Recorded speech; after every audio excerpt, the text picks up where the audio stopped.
Welcome to the exciting world of the movies. Smoking is not permitted in this auditorium. It's the law. Certificates are available at the box office. Thanks for helping us keep the theater clean. As you exit the auditorium, please deposit litter in trash receptacles in the lobby. Please be considerate and don't talk during the show.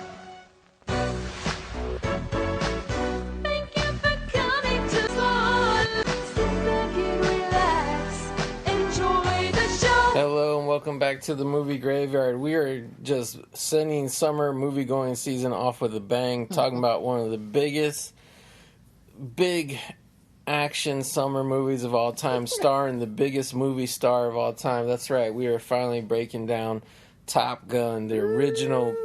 You're excited. You're so excited. That's how good Top Gun is. But we're breaking it down. You set it up so excited. Yeah. We're breaking it down with Tom here. We're just going to roll right into it. I got to pause the beginning of the Blu-ray. Got to pause on the opening Paramount logo. Got it right where it says Paramount, a Gulf Western company, which that's how I always knew it. And later I found out Gulf Western was like a oil company that bought Paramount. It's weird. Yeah. So it's 8 seconds on the Blu-ray. Not sure if you 4K guys or DVD guys, it would be exactly the same, but we're going the very opening Paramount logo. So I'm going to say 1, 2, 3, go. And when I say go, please hit play on your remotes. All right, everybody, remote in hand. 1, 2, 3, go. Is Paramount still a Gulf and Western company? No. Paramount is now a Viacom company where it's been slowly dying on the vine for the last 25 years thanks to Sumner Redstone. But yeah, this is the old days. This is not just a Jerry Bruckheimer film. This is a Don Simpson Jerry Bruckheimer film when the two partners are both still alive. Unfortunately, Don Simpson died of a heart attack, I think, in the late 80s, early 90s. But yeah. And here we have the opening thing, just letting you know that in 1969, United States Navy established an elite school for the top 1% of its pilots. They succeeded. Today, the flyers call it, and then they make you wait for it. I was like in such anticipation, like what is the fighter pilot school? Oh, it's called Top Gun. And they flip to with the what do you call it? The title screen. And then we get like right off the bat, we're already like into like some awesome 80s montage mode here with we're going into the danger zone, which I gotta say that like revisiting this movie, first time I watched it in years. This is my first ever viewing of it. I've never watched this movie before. Yeah. And I have to preface it saying it's because I refused to watch Tom Cruise for a long time. If you haven't heard previous episodes with me on it, like I wasn't watching Tom Cruise because of his Scientology history. Yeah. But then he won me over this year, so. Yeah. And now we're still in opening credits, so tell everybody, how did Tom win you over? Because he's trying to save the movie industry. Yeah, he is. It's so sad and dying, and he was out there trying so hard to advertise for Mission Impossible, and just constantly with his script that he would go to every interview talking about seeing theaters on a big screen, and that's what he makes movies for. And it was just, as much as he was being repetitive, it was also kind of inspiring. Maybe it was a Scientology trick, I don't know, but it just, I don't know, I'm sad that the cinema industry is in such shambles at this point. So just hearing him, how hard he was trying to save it, and you know, him being so enthusiastic and really inspiring about it, talking about his love and passion for it, like it made me just not care about the other stuff anymore. Yeah. I've gone to that phase of my life where I just don't care about things like that anymore. Well, also too though, like unlike like modern day movie stars like the giant worldwide phenomenon Rachel Ziegler, Tom will just like, he'll pump you up with positivity to get you in the theater. He doesn't tell you how stupid you are for being a fan of old movies and stuff. Like he embraces the tradition. He doesn't talk about how much he hates the movies that he spent time doing. Yeah. I don't think I've ever heard any, like, that's the one thing I've never heard Tom, all the movies he did, even his early movies, I never heard him say, like, you know, like Ben Affleck, Ryan Reynolds, they make a career of shitting on their movies. Well, they do. They make it, Daredevil was shit, blah, blah, blah. Green Lantern was shit, and I'll go see my movie. And then, like, if it doesn't make money, then it becomes shit automatically, too. But, like, Tom's not like that. Tom's like, I call Tom the greatest showman because he never gives up. And he, like, even in some of those interviews, he constantly was, like, calling back to, like, all those movies that he, like, his first movies he did with big stars, like, yeah, and how appreciative he was to be able to work with them. Yeah. And, like, also, too, like, Tom really puts his money where his mouth is, like, during the really, like, the heart and soul of the pandemic era. He flew to France to see Christopher Nolan's Tenet in a movie theater, and like they filmed Tom, and he was in there, and he was like, he had his little mask on and stuff, and like when the movie ended, the lights came up, he jumped up and he was clapping, giving a standing applause, and then like everybody around him started clapping too. So I mean, and like also too, like I feel like he didn't have to like lower himself, but he actually went on while he was doing all the promotional tours for Mission Impossible: Dead Reckoning Part 1. He actually, because he got talked about it, asked about it so much, he had to keep going on, promising that he was going to go and don't say it. Yeah, go see Oppenheimer or whatever it's called, and then like like the fact that the man had he wasn't even allowed Mission Impossible. He was the first major studio production to go back into production during the COVID era, and he got zero credit for that. He got everybody back to work. He was on the phone. Well, he did get credit for being an asshole for yelling at everybody. Because he told everybody, like, I'm trying to convince the studios to let us make movies again. And then, like, everybody who just came around him, like, there's whatever. And then he had to go promote their movies for them. Mm. Like, they weren't even promoting their movies because, what's her name? It was just going around doing fashion shows instead of like fucking like actual movie Margot Robbie. Well, not just her, just like everybody. Like that was the studio's plan to promote that movie. Was they weren't. I mean, they did do movie premieres, but like the thing was they turned the movie premieres into fashion shows to turn them into mini Met Galas. It's like, okay, cool. Mm-hmm. The Met Gala is like a big thing. It doesn't need to be like promoted. You know what I mean? Like you need to be like Tom.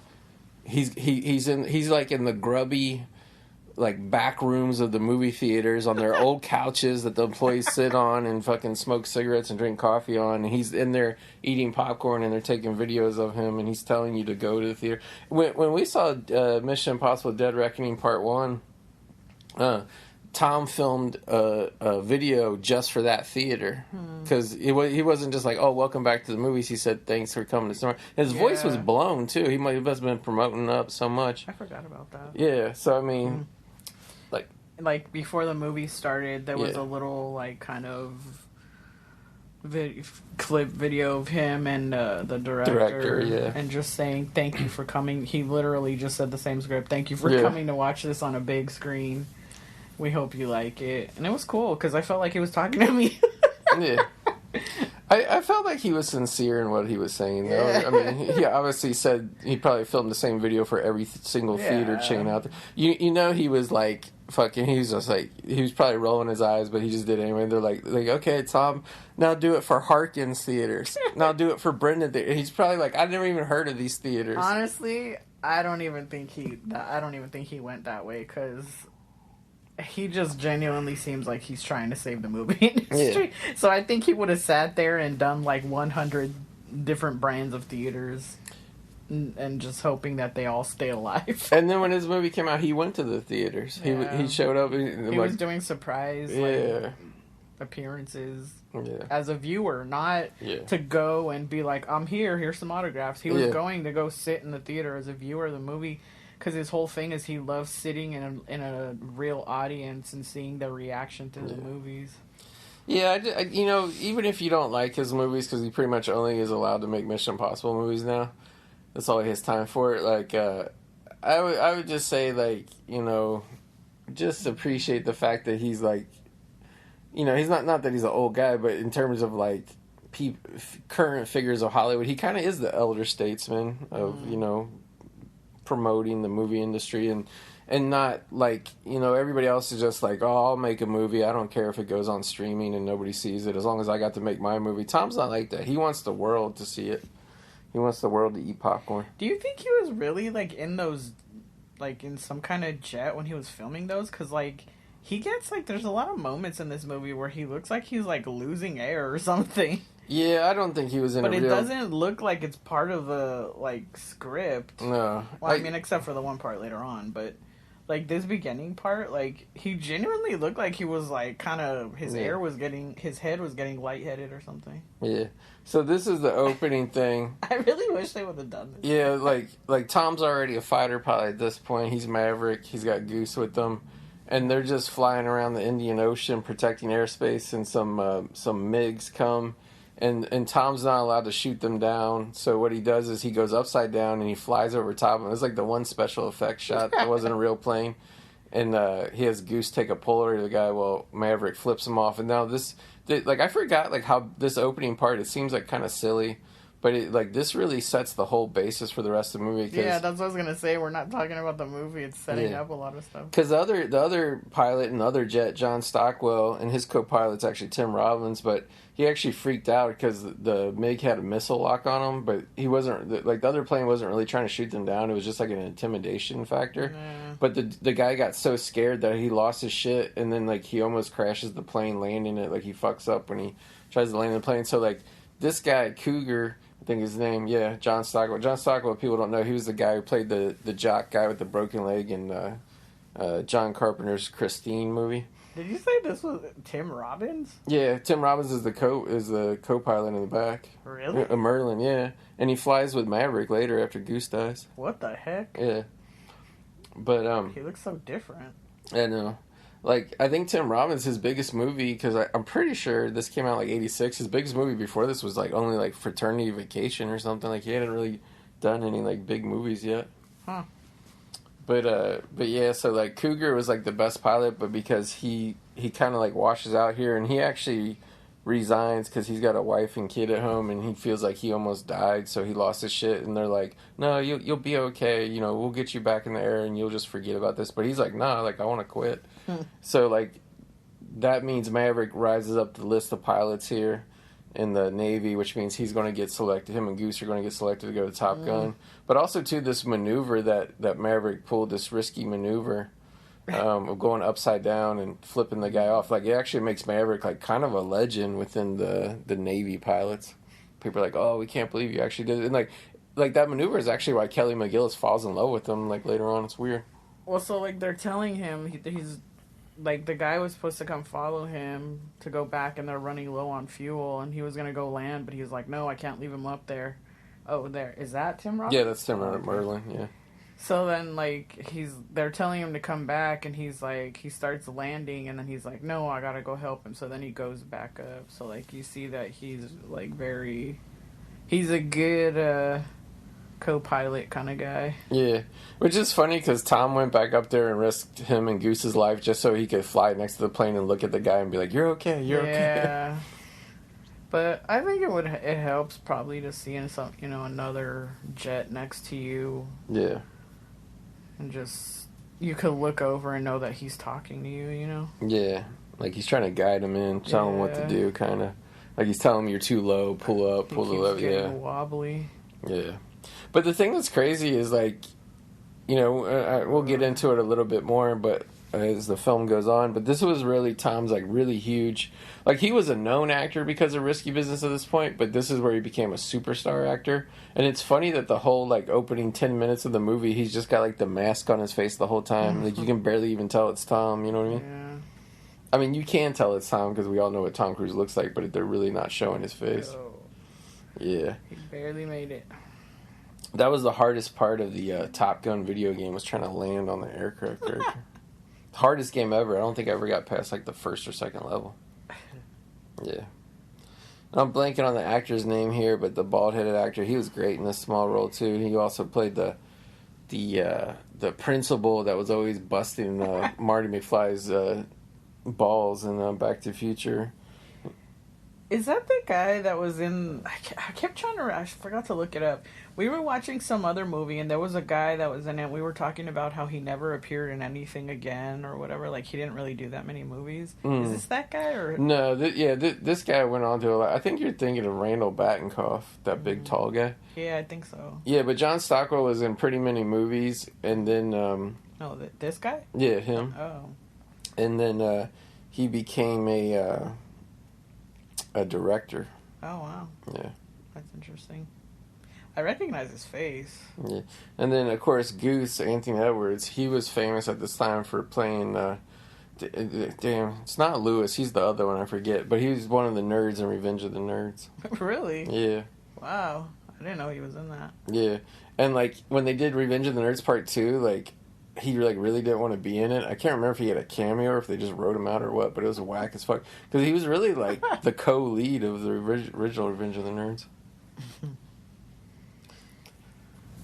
But yeah, and then like they talk about how reckless Maverick is. He's a great pilot, but he always does shit. Like he keeps flying over the tower all low to scare people all the time, and like they said he's done it 5 times, and he keeps doing it. They're gonna kick him out of the Navy. It's like why is Maverick so crazy?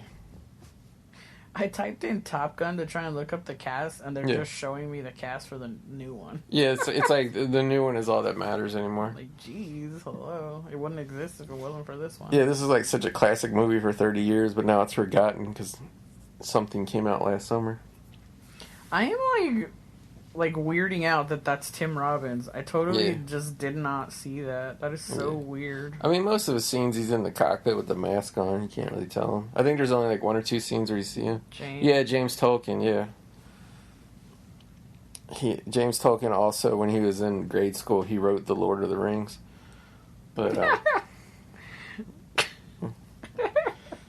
that was when he was going back by his initials, J.R.R. Tolkien. But yeah, he also played the cop in like this is like a weird bit of trivia. Like normally I wouldn't mention this kind of thing, but he played the cop in Masters of the Universe.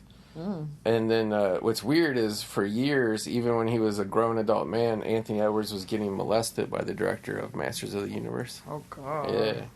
Jeez. Like apparently he met that guy when he was a teen actor, and like the director guy of Masters of the Universe was like molesting him and like a bunch of his friends. And what was weird was like it still went on even like once they were like adults, I guess. So I gotta say, like, this movie, like, I was kind of weirded out with Tom Cruise in this movie because, like, we've watched a few of his movies of him when he was younger, like, younger than this. Yeah. Like the, Just Doing It or whatever it's called. Losing it. Losing Just it. doing Just it. doing Probably would have made more money if they would have called it Just Doing It. Yeah. That one, and then In Mexico, he had even a better title. It was called Everybody's Fucking. That's what they called it in Mexico. it was that one, and then we saw him in All the Right Moves. All the Right. I think I was like mixing those two titles up. Yeah.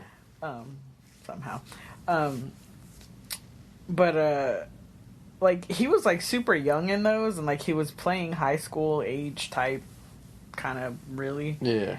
And then in this one, like he's older, but his face is still such a baby face, and it's so like there were so many like parts in this movie where I kept seeing that baby face, and I was kind of like feeling like he's too young for this role. Like it was strange. Like it was a strange thing watching him in this movie. Yeah, I mean, to be honest, I don't really know what the true age range is of, like, fighter pilots. I would think... They've got to be out of high school. Well, yeah. Well, I mean, I would think that they would probably be more in the range of upper 20s. Like, I know you can't be, like, super old, like, flying planes because of reflexes and shit, but, yeah, like, and plus it is physically, especially fighter pilots, it's, like, physically demanding, but, like, I would think they would be more in, like...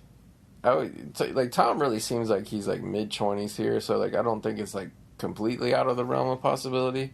But yeah, I think this was very much the highlight. Because, like, I mean, Adrian Pasdar is one of the background pilots. Val Kilmer's still really young. Val Kilmer just did Real Genius right before this. Everybody's probably is legitimately a couple years younger, at least 2, 3, 4 years younger than probably what their real life counterparts would be. And then there were some parts where, like, I could see him, like, how he is now, older. You know, like, I don't know. It was so strange. It was weird. Like, I just kept coming in and out of him being a kid and then being a man. It is weird. He was legit like Britney Spears, not a man, not a boy, not yet a man. Like, it was weird. And they set up how, like, here, like he could be really playing like a college, like, sophomore right there. Yeah. Tom Skerritt's kind of the lead. Tom Skerritt and Michael Ironside, two good casting choices here to play the main kind of instructors of Top Gun. I like seeing them again. It's just weird seeing this movie and seeing everybody, like, so young again. And then it's funny because it's like he's like cocky, but then he's not. Like, I don't know. This was one of those movies that, like, wasn't, like, for as famous as it is. Like, it wasn't what I thought how it was gonna be.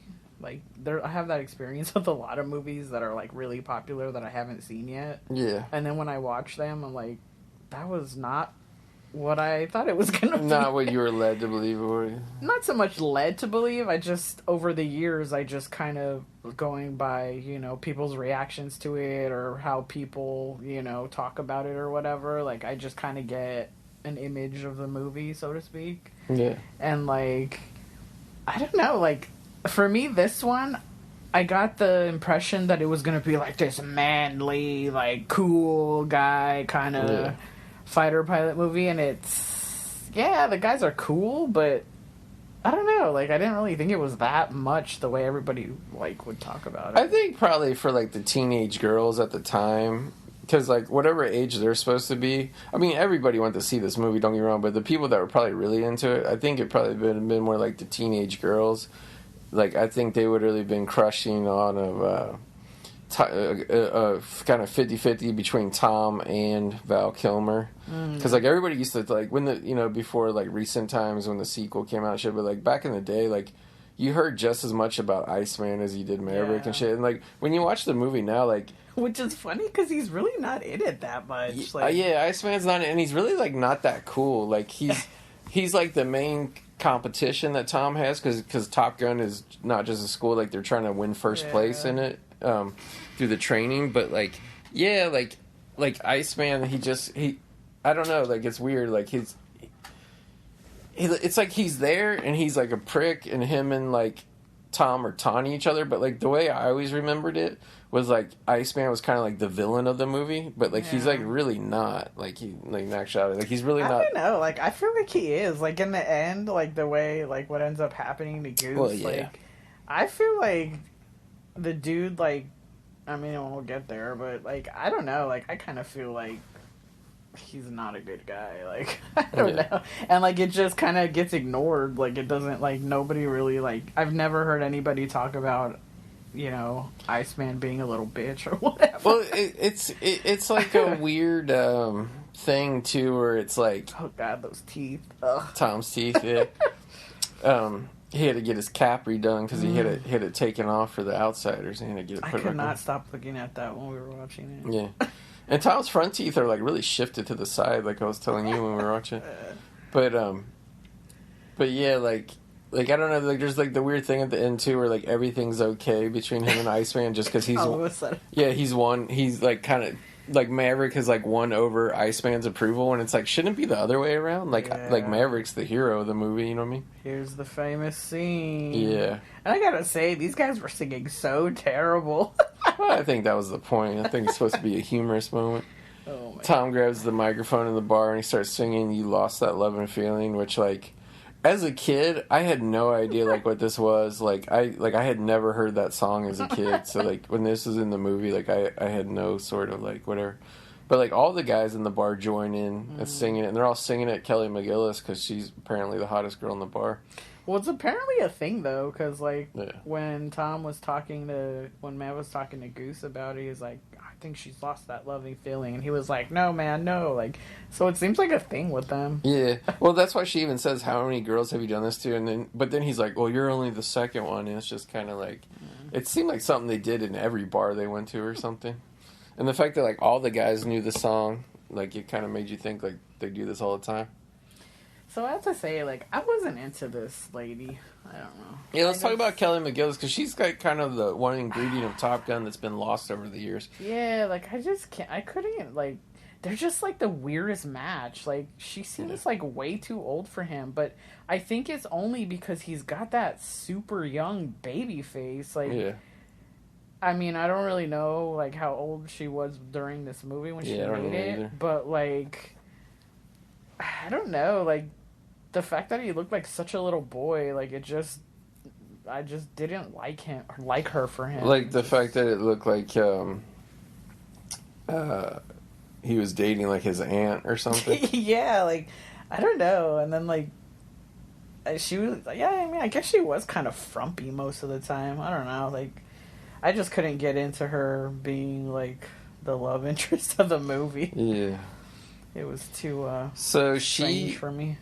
You know, I'm looking at real life here. She is only 5 years older than Tom. Wow. Tom's born in 62. She was born in 57. So this movie came out in 86. So she just has an older probably face. when they filmed it, she was probably 28. Oh my god. Yeah. She looks like she belongs with that man. Yeah. Which is funny because later Tom's like, oh, you're with this old guy. I shouldn't say that. She doesn't look that old, No. but she just looks way older than him, not 5 years. But, like, I don't know. Like, it's... I mean, I know what you're saying, but, like... I think for the He's such a dork. I know.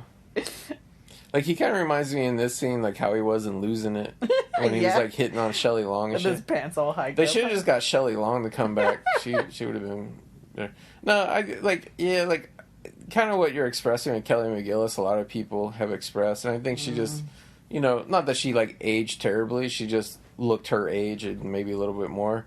And it's like, yeah, like, she kind of, like, faded away really quick. Like, she did this in that one movie, I think, called Witness with Harrison Ford. And that's all I really ever knew her from. And, like, I think she just kind of left acting, you know, probably in her late 30s or something like that. Look at the eye contact he's making with her. Oh my gosh. Yeah, He's Tom. like looking into her soul. Yeah, Tom's trying to bang right here in this bathroom.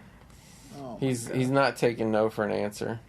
I just couldn't stand when he would smile in this movie. Why? I never wanted him to smile because those teeth are so gnarly. Yeah. And then how you were saying, like, you could see, like, the whole, like, how dirty their teeth were. Yeah, that's what I was telling you. Like nobody has white teeth. In, like, Anthony Edwards, man, he had, like, little dark pebbles for teeth right there. Like, they were so bad. Like, it just, like... Because it's just, like, we didn't have any whitening toothpaste back then. Like, like, none of that shit existed. It's just, like... And, you know, and, like, back then, everybody either smoked or drank coffee or drank soda. Like, that's what stained my teeth over the years, just drinking soda all the time. Here we get introduced to who she really is. Yeah, we find out she's a civilian, but she's a technology advisor.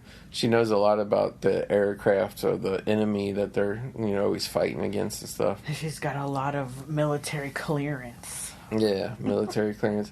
And I do like the scene here though. Like Tom puts on his glasses and he's trying to hide his face. He's like, "Oh, like the girl that totally shot me down last night."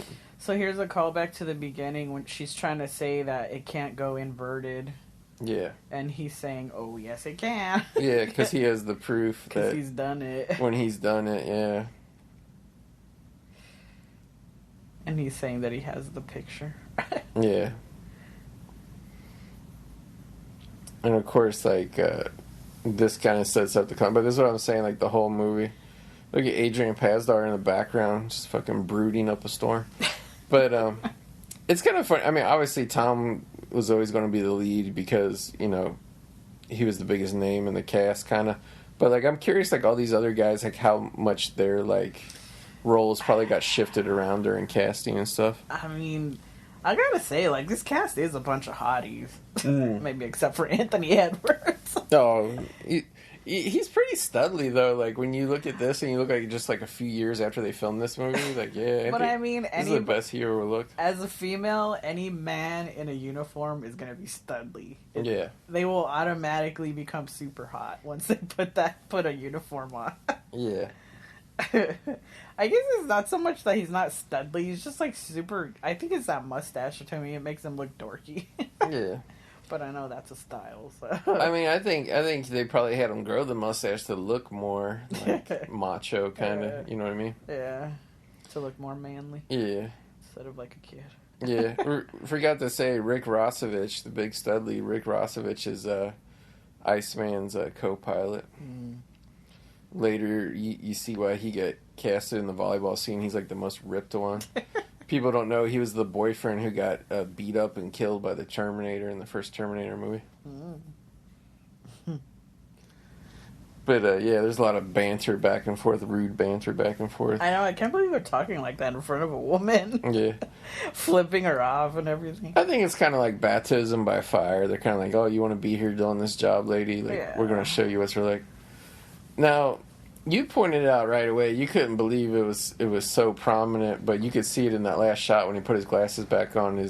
Tom's working a serious unibrow in this film. Oh my God. Why don't you talk about that for a second? I just can't believe that he had it. Like, no, I guess just it wasn't a thing, but it's just so funny that, like, now it's a thing, but people still love this movie and nobody cares. Like, nobody's ever commented about that. Yeah.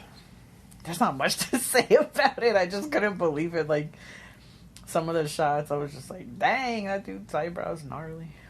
Yeah, it's like a weird thing that some people just rock a unibrow and don't really care about it. Like, to me, it's like, it always kind of makes you look like more Cro-Magnon, kind of like ancient man. Kinda. He sure doesn't have it anymore. I was looking at this stuff in the background. Did you notice that? Yeah. They have, like, I'm assuming people who died. Yeah, they have, like, paintings on the wall of, like, airplanes, and it has a date on the airplane and two guys' names at the end. It's got to be real, right? Do you think they filmed at a real place? Yeah, that's one thing I didn't look up, is didn't see if they really filmed this. I mean, I just noticed how that thing looked like turned into an eagle. The plane. Exhaust. This was one thing that I was kind of confused about, because I don't really obviously know anything about, like, flying in a jet or whatever. Yeah. But, like, of all, like, any kind of, like, military movie that I've ever watched, I've never seen the pilots, like, turning around like that to look. To look out the window? Yeah, like, is that really what they did? Like, yeah, I mean, that seems really, like, I couldn't tell you. Prehistoric to be doing stuff like that. I mean, this is a movie, obviously, but I mean, maybe. I mean, you can't. You got to see if, like, they're coming, how close they're coming to put a lock on you. So maybe you really would. But, like... But just to take your eyes off the airspace of where you're flying. Is it just that, like, the jets didn't have, like, the radar yet or something? Like... Well, I mean, it's not so much that they don't have the radar. It's just you can't really tell what position the plane is. Like, you can tell the distance and how far away it is, but you can't tell if it's getting into a position to where it'd be a lock onto you, you know? Mm-hmm. I just thought it was so strange because I've never seen any, like, pilot in any kind of, like, military movie doing that. Yeah. Yeah, I can't really think of other, like, even, like, the Iron Eagle movies, they don't really do that. Yeah. That I can remember, at least. I was watching Iron Eagle on cable the other day, but, yeah. And this is Michael Ironside. He plays, like, he pilots, like, the... they're doing these training exercises trying to lock on each other. It's kind of like laser tag. Yeah, I mean, obviously they don't actually shoot at each other during training, but yeah, he's flying I don't even know if it's a MiG or if it's like a plane similar to MiG. Yeah. But the one he's flying reminds me of the one that Tom took Corden up in. It kind of looked like that. Yeah, we got to talk about that. We've been watching, one of the things I've been watching a lot is Tom Cruise's appearances on James Corden's show, because it would always take him to do, like, crazy things.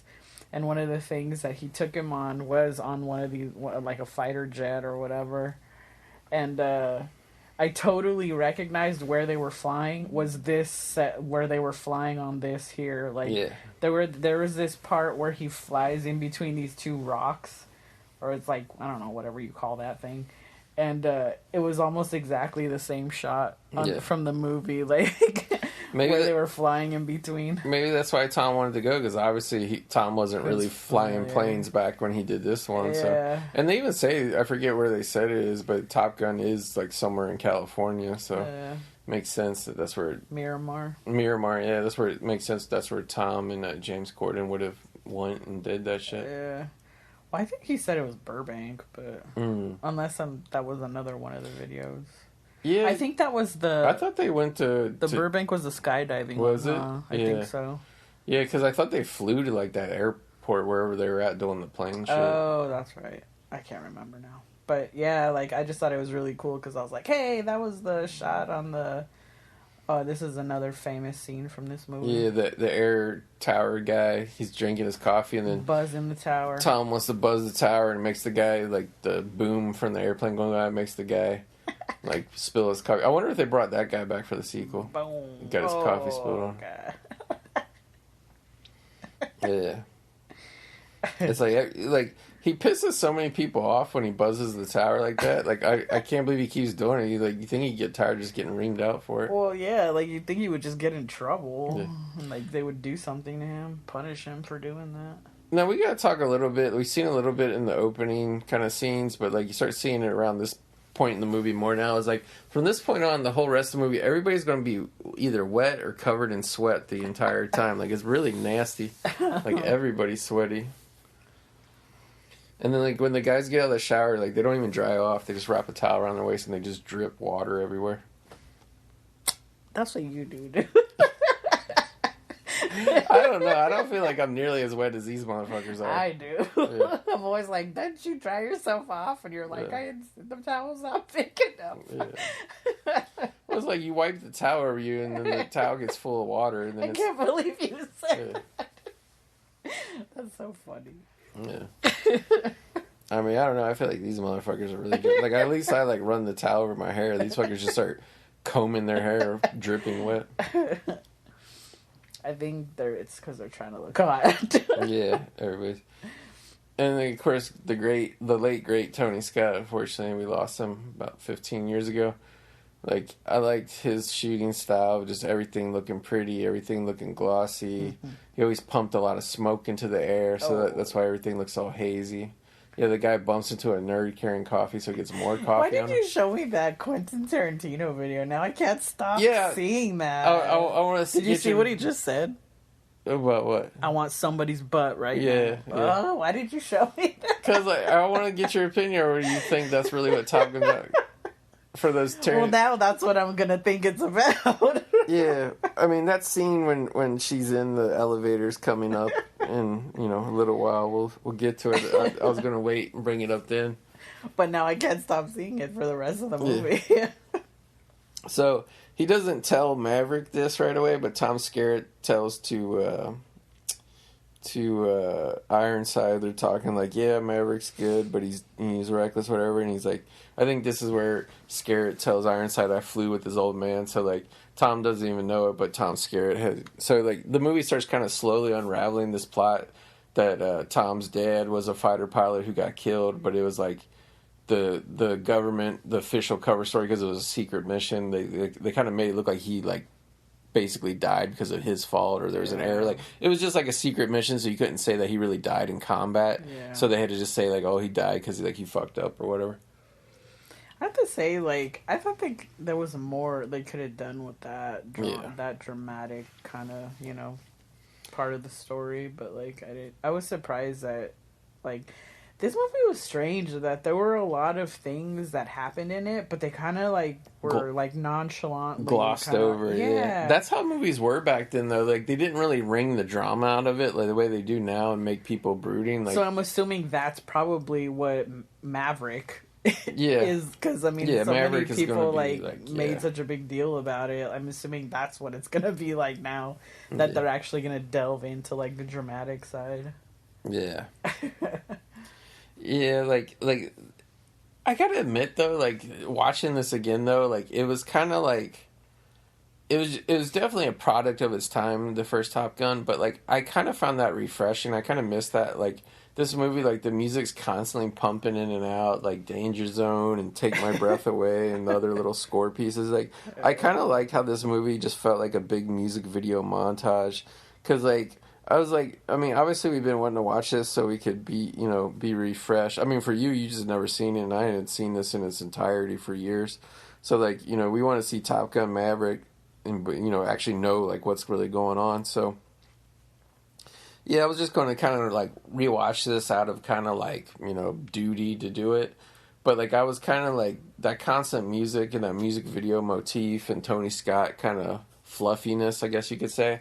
It kind of like made me enjoy the movie a lot more because I remember when movies were really like that, like the character, the backstory, it was always just like a few lines of dialogue. They would never like go too deep into it. That's what I was telling you when you had said that you hadn't seen it since then. I had said to you, like, maybe you'll feel different about it now. Yeah.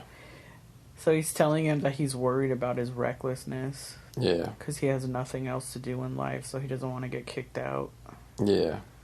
I thought this was a good scene. Yeah, this actually was a good dramatic scene because, you know... Because he's trying to tell him, like, quit your shit. Yeah, like... Because there was getting to a point where I was getting kind of annoyed with him because he was being dumb, you know? Yeah. Like, he just, like... Not that he wasn't taking it seriously, because he does take it seriously, but, like, he was just playing around too much, and, like... Yeah. You can't really do that when you have a partner, so... Yeah, because, like, you know, I don't know really if this is the truth how it is, but they take them as teams, and like they've been flying together like all these years. Yeah. So it's kind of like if Maverick fucks up their chances and they get kicked out of Top Gun, like Anthony Edwards Goose does too. So I don't know what it is about this scene, but he looks chunkier. Like his face is round.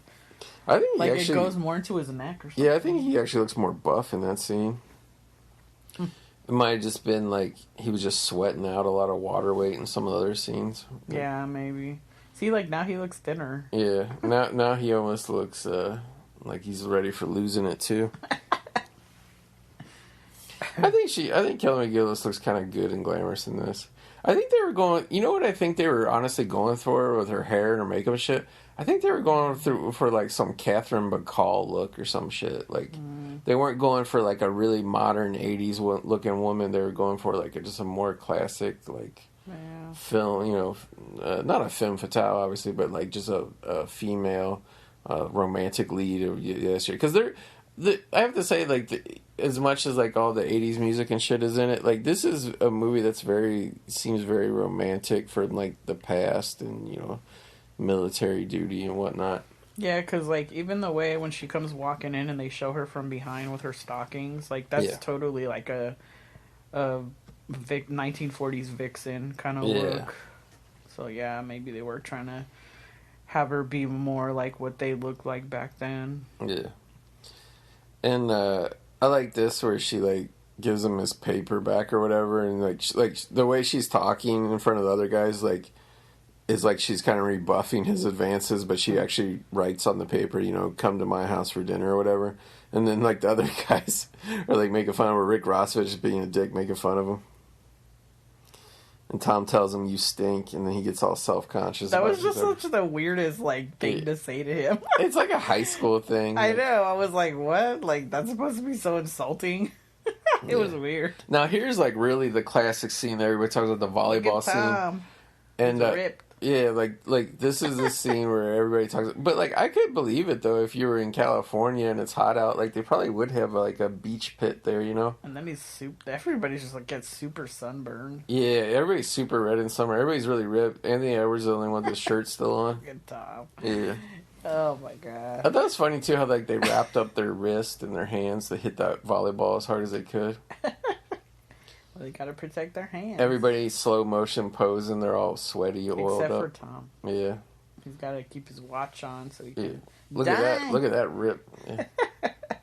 Yeah, Val Kilmer was in good shape too. I think I was telling you this. They don't show him that much, but I think this is the most actually ripped I've ever seen Tom. To be honest with you. Like, I mean, he's obviously always in great shape, but he's, like, super defined and ripped. God. He's so, like, Tom Cruise in this scene. It's so funny, the way he's acting. Well, I'm telling you, this is really the beginning of, like, classic era Tom that everybody knows. That car in the background looks like the car that they, like, from the Grease Lightning scene. Oh, yeah, it does. You think that's that car? I mean... You know how when they're flying up in the air at the end of the movie? Yeah. That looks like that car. But, I mean, this movie was made almost 10 years after Grease. So it'd be hard to track it. Yeah. They probably would keep it somewhere. But you know what's weird? Like, you can see in the parking lot back there, there's, like, old beat-up trucks and shit from, like, the 50s and 60s. Like, That's the thing you don't really see in movies now. Like, now you don't really see movies sitting around that have cars in them from, like, 20 years ago. No. Where I remember in the 80s, like, a lot of people were always driving, like, 60s cars and shit. Like, remember when we watched Johnny B. Good and he was driving that old fucking beat-up, like, weird convertible? Yeah. Like, everybody always drove old cars in 80s movies. It was weird. Because it wasn't that far back yet. Yeah, but I mean, like, now, you wouldn't see, like, the main character of any movie now get into, like, a 2002 Chevy, you know what I mean? Like, it just doesn't happen, you know what I mean? It's weird. Because those cars get junk now. Yeah, that's probably true. Back then, people were trying to keep those classic cars running. Yeah. Like, a 2002 Chevy or whatever you just said wouldn't look cool. See, Tom was late for his dinner date because he was too busy playing with the boys, and that... Everybody used to always say that beach volleyball scene was, like, so homoerotic, but, like, I really didn't think it was at all. Like, nobody was really... Honestly, there were other scenes in this movie. I wasn't going to bring it up, but yeah. There were other scenes in this movie where I was just like, Yeah. Okay. Like... Well, I mean, we'll get to it in a few scenes, but I think, like, in this scene in particular... Well, this kind of is where that started. Yeah, where it started, but Quentin Tarantino's analysis of Top Gun...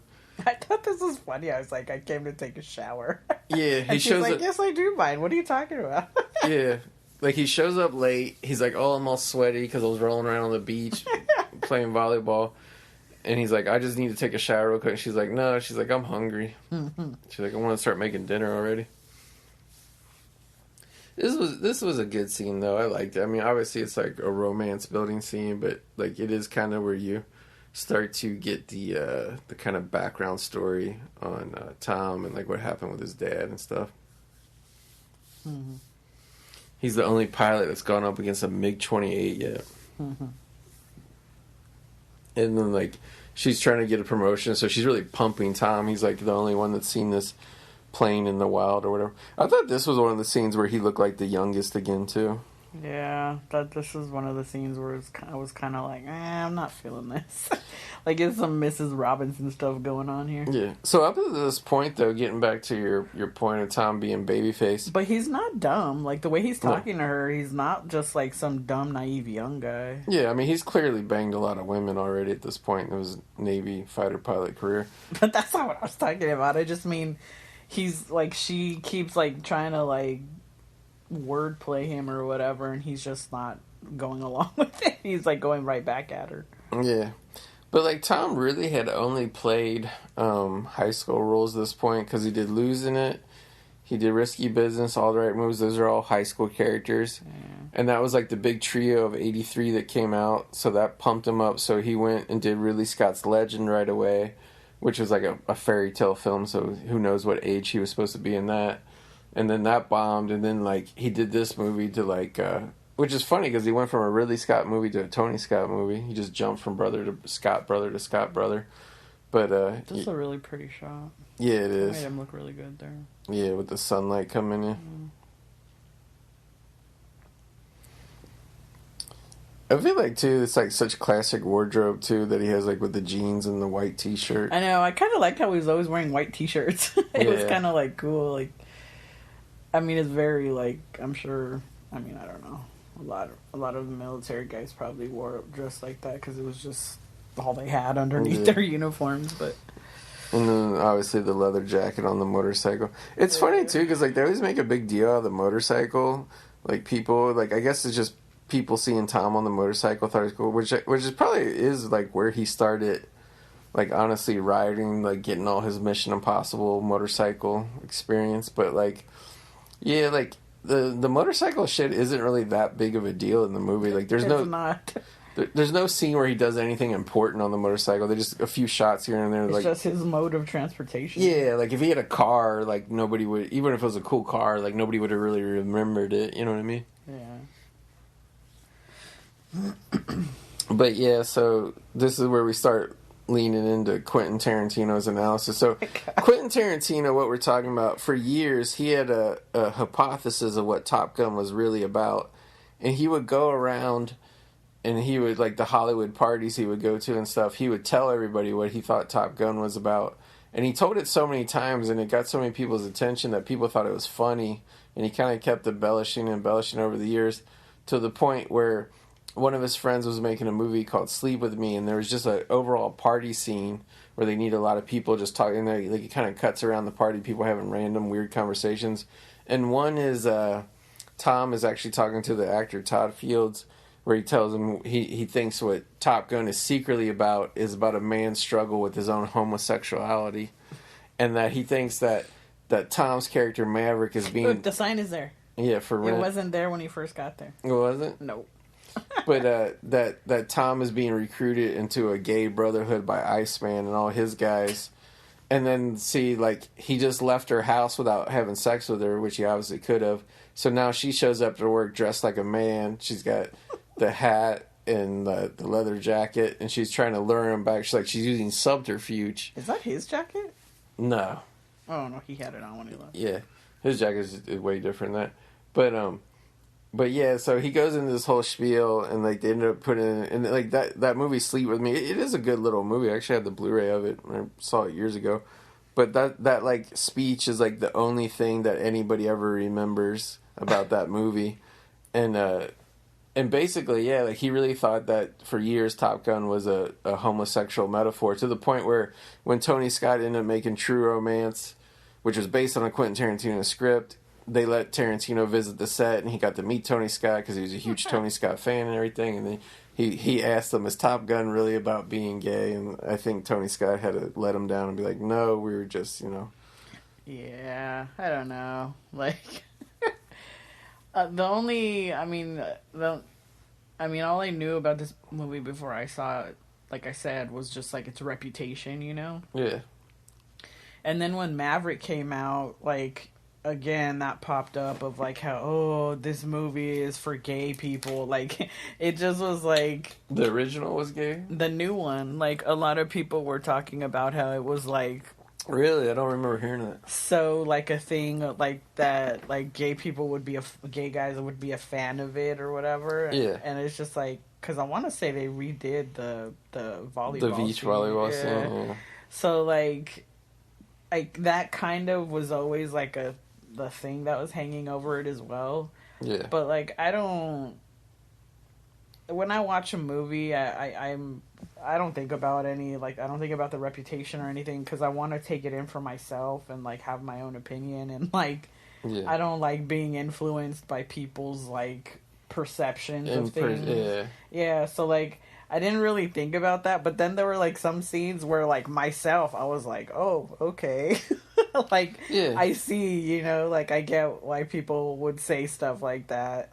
Because I wasn't thinking about it the whole time. It's not like I was like, let's watch this movie and see if there's any, like, you know, homosexual erotic stuff going on. Yeah, like, not even metaphors, but just like the homoerotic stuff or whatever. Yeah. But, like, there were a couple scenes that I did kind of feel were a little, like, they were very comfortable with each other, you know, like. Yeah. But yeah, like, I don't know, like, I can't imagine they were making movies like that back then. No. If a movie was gonna be gay, it was gonna be gay. Like, they wouldn't try to hide. That's a modern kind of, like, perspective, I think. Yeah, I mean, I gotta say, like I didn't really get any gay undertones in this film at all. Like, I really didn't. And, like, you know, the thing over the years, kind of where that started, that whole gay thing about this movie, was I remember people always saying the beach volleyball scene was homoerotic. But, like, I've never really seen people, like, go play beach volleyball in, like, full three-piece suits or heavy, like, you know, windbreakers. Like, everybody strips down and get down to, you know, what do you call it? Like usually beach shorts. I mean, they were in shorts and Maverick was playing in his jeans, but, like... Yeah. I mean, everybody plays beach volleyball shirtless. Just everybody does. So, I mean, and obviously it's a movie, and it's like they're going to try to make the stars look good and show off their muscles. I mean, that whole scene was literally just a scene for the girls in the audience, and like I think that's what people don't really understand, because Jean-Claude Van Damme, his movies really didn't appeal to women at all, but he would always show his ass and show his body to like appease the women, because they always knew that the guys would be, you know, dragging the girlfriend along. And, like, in the early movies, he never had a love interest, really, but he would show his ass for the women. Later on, once he got to, like, kind of, like, more, like, the more kind of 92, 93, 94 era Van Damme movies. They started giving him love interest. Yeah, the way he's strutting around with the jacket on. Because she totally says that, like, whatever his theory about the jet or whatever is, like, wrong. And he totally gets pissed. Like, he doesn't even like her anymore. And she tries to talk. She's like, oh, I need to have my professional opinion. You know, people need to respect He's, like, revving the bike. When she yeah, he's like, I can't hear you. He's just revving the engine. Flies off. There were just so many scenes like that one when I was saying how he looked good in the shot. Like, there were so many scenes where I was like, oh man, this dude's such a hunk. Like, yeah. You could totally see, like, that star quality in him. And that was one of them when he was strutting out like that. Like, look at him, he's all bow-legged and shit. Like, she flies through the traffic to catch up on him. He's practicing He's, like, ready to punch her in the face. David Miscavige impression. Yeah. Well, where do you think Miscavige got it? He came out of the theater seeing Top Gun. He's like, oh, this is how I'm going to run Scientology now. I'm going to be Scientology Maverick now. Wasn't he in it by now or not till later? Tom? Yeah. It was 91, I think, before that, huh? Yeah, I don't know. I mean, the person who got Tom into Scientology was what's her name, Mimi Rogers. So, like, I think it was probably, like, right around this time, maybe right after this time. It was definitely late 80s, but I don't know if he was into it yet. No, this is the famous kissing scene we were talking about, where they finally make love, and Tom, the whole point of the scene is you see Tom stick his tongue in her mouth over and over. Oh my god! Like, they kind of go at it like a couple of like garden snakes sticking their tongues out, flicking back and forth. Garden snakes. Yeah. You know how snakes actually smell with their tongue? That's what Tom was doing. He was probing her with his tongue. Oh my god. It's weird because, like, the way they kiss is just like licking into each other's mouths. Like, there's not like licking air. Yeah, there's not like a lot of actual like lip on lip action. It's no sucking of lips, no nothing. And Tom's writhing very erotically, like he's inserting into her. It's like they were instructed to stick their lips out too. Yeah.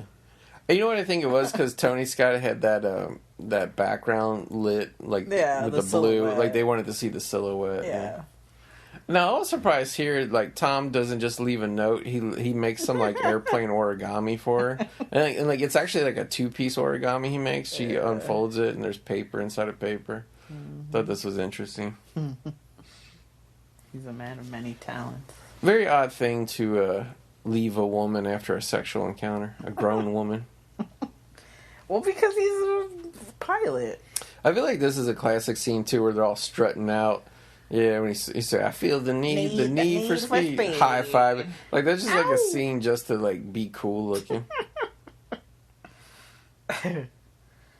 Another famous scene. Yeah. I feel the need for speed. Mm.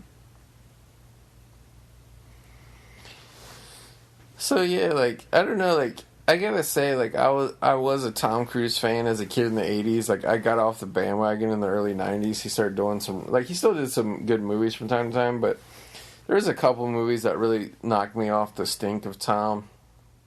Like, the biggest one was The Firm. I remember just thinking it was such a bullshit movie as a kid.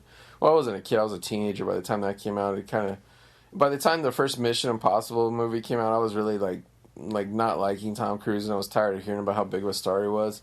And, like, he got all that mega stardom really started with Top Gun, but, like I was telling you, like, I just was never that impressed with, like, Top Gun as a kid. I appreciate it a lot more now as an adult. It's just more of a fun, goofy popcorn movie. Mm-hmm. But, like, yeah, like, I was telling you, like, and I don't know if any of our listeners that would be my age or maybe older can remember, but Top Gun was the first movie I remember. It didn't matter what movie theater I went to, where it was, like, for, like, 9-10 months.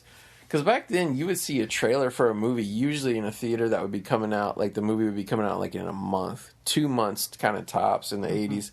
And, like, Top Gun, we would go, and, like, I remember me and my dad being like, when is this movie fucking coming out? Because we'd be seeing it for 10, 9, 8 months. So it's just, like, like, you know, whatever date this came, I'm pretty sure this came out in summer. I could be wrong, but like, if it came out in summer, like, I swear to God, we started seeing the trailer like the previous Thanksgiving or something. Like, it just was like constantly, and it was like every single time, like, because back then, like, pretty much now movie chains are like so corporate, they'll show you like whatever, but you used to kind of just see like the ones that were going to be playing in that theater, you know, very soon.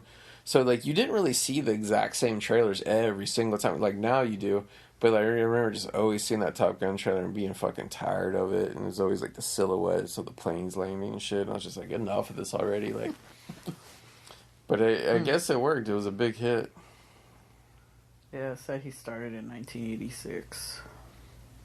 So yeah, like when they were filming this movie, probably the year before, he wasn't in it yet. So, trying to think the stuff he did after this.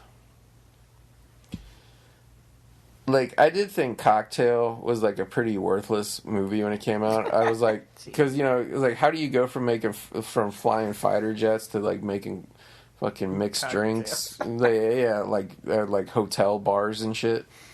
But like, this came out in May 1986. Yeah, summer '86. Does it have the exact date? Was it like Labor or Memorial Day or whatever? May 16. Oh, okay, it was a little bit before. I always get confused. What's the holiday in May? Is that Memorial Day? May 25th? You'd think I would know it. We always get it off. I don't know. I don't even have it in my calendar what it is. Yeah. It says we have a holiday, but I don't even have what the holiday is. Yeah. That's so weird. I usually have it. I It's think kind of like when I transferred to my iPhone, I just didn't add the note or whatever. That's weird. Like, I'm Googling it and nothing's coming up. It's like, pretty sure it's Memorial Day.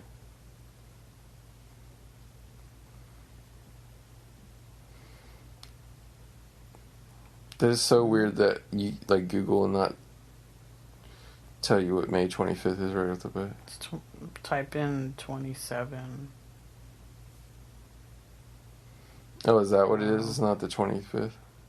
May 29 next year is Memorial Day. Memorial Day, alright.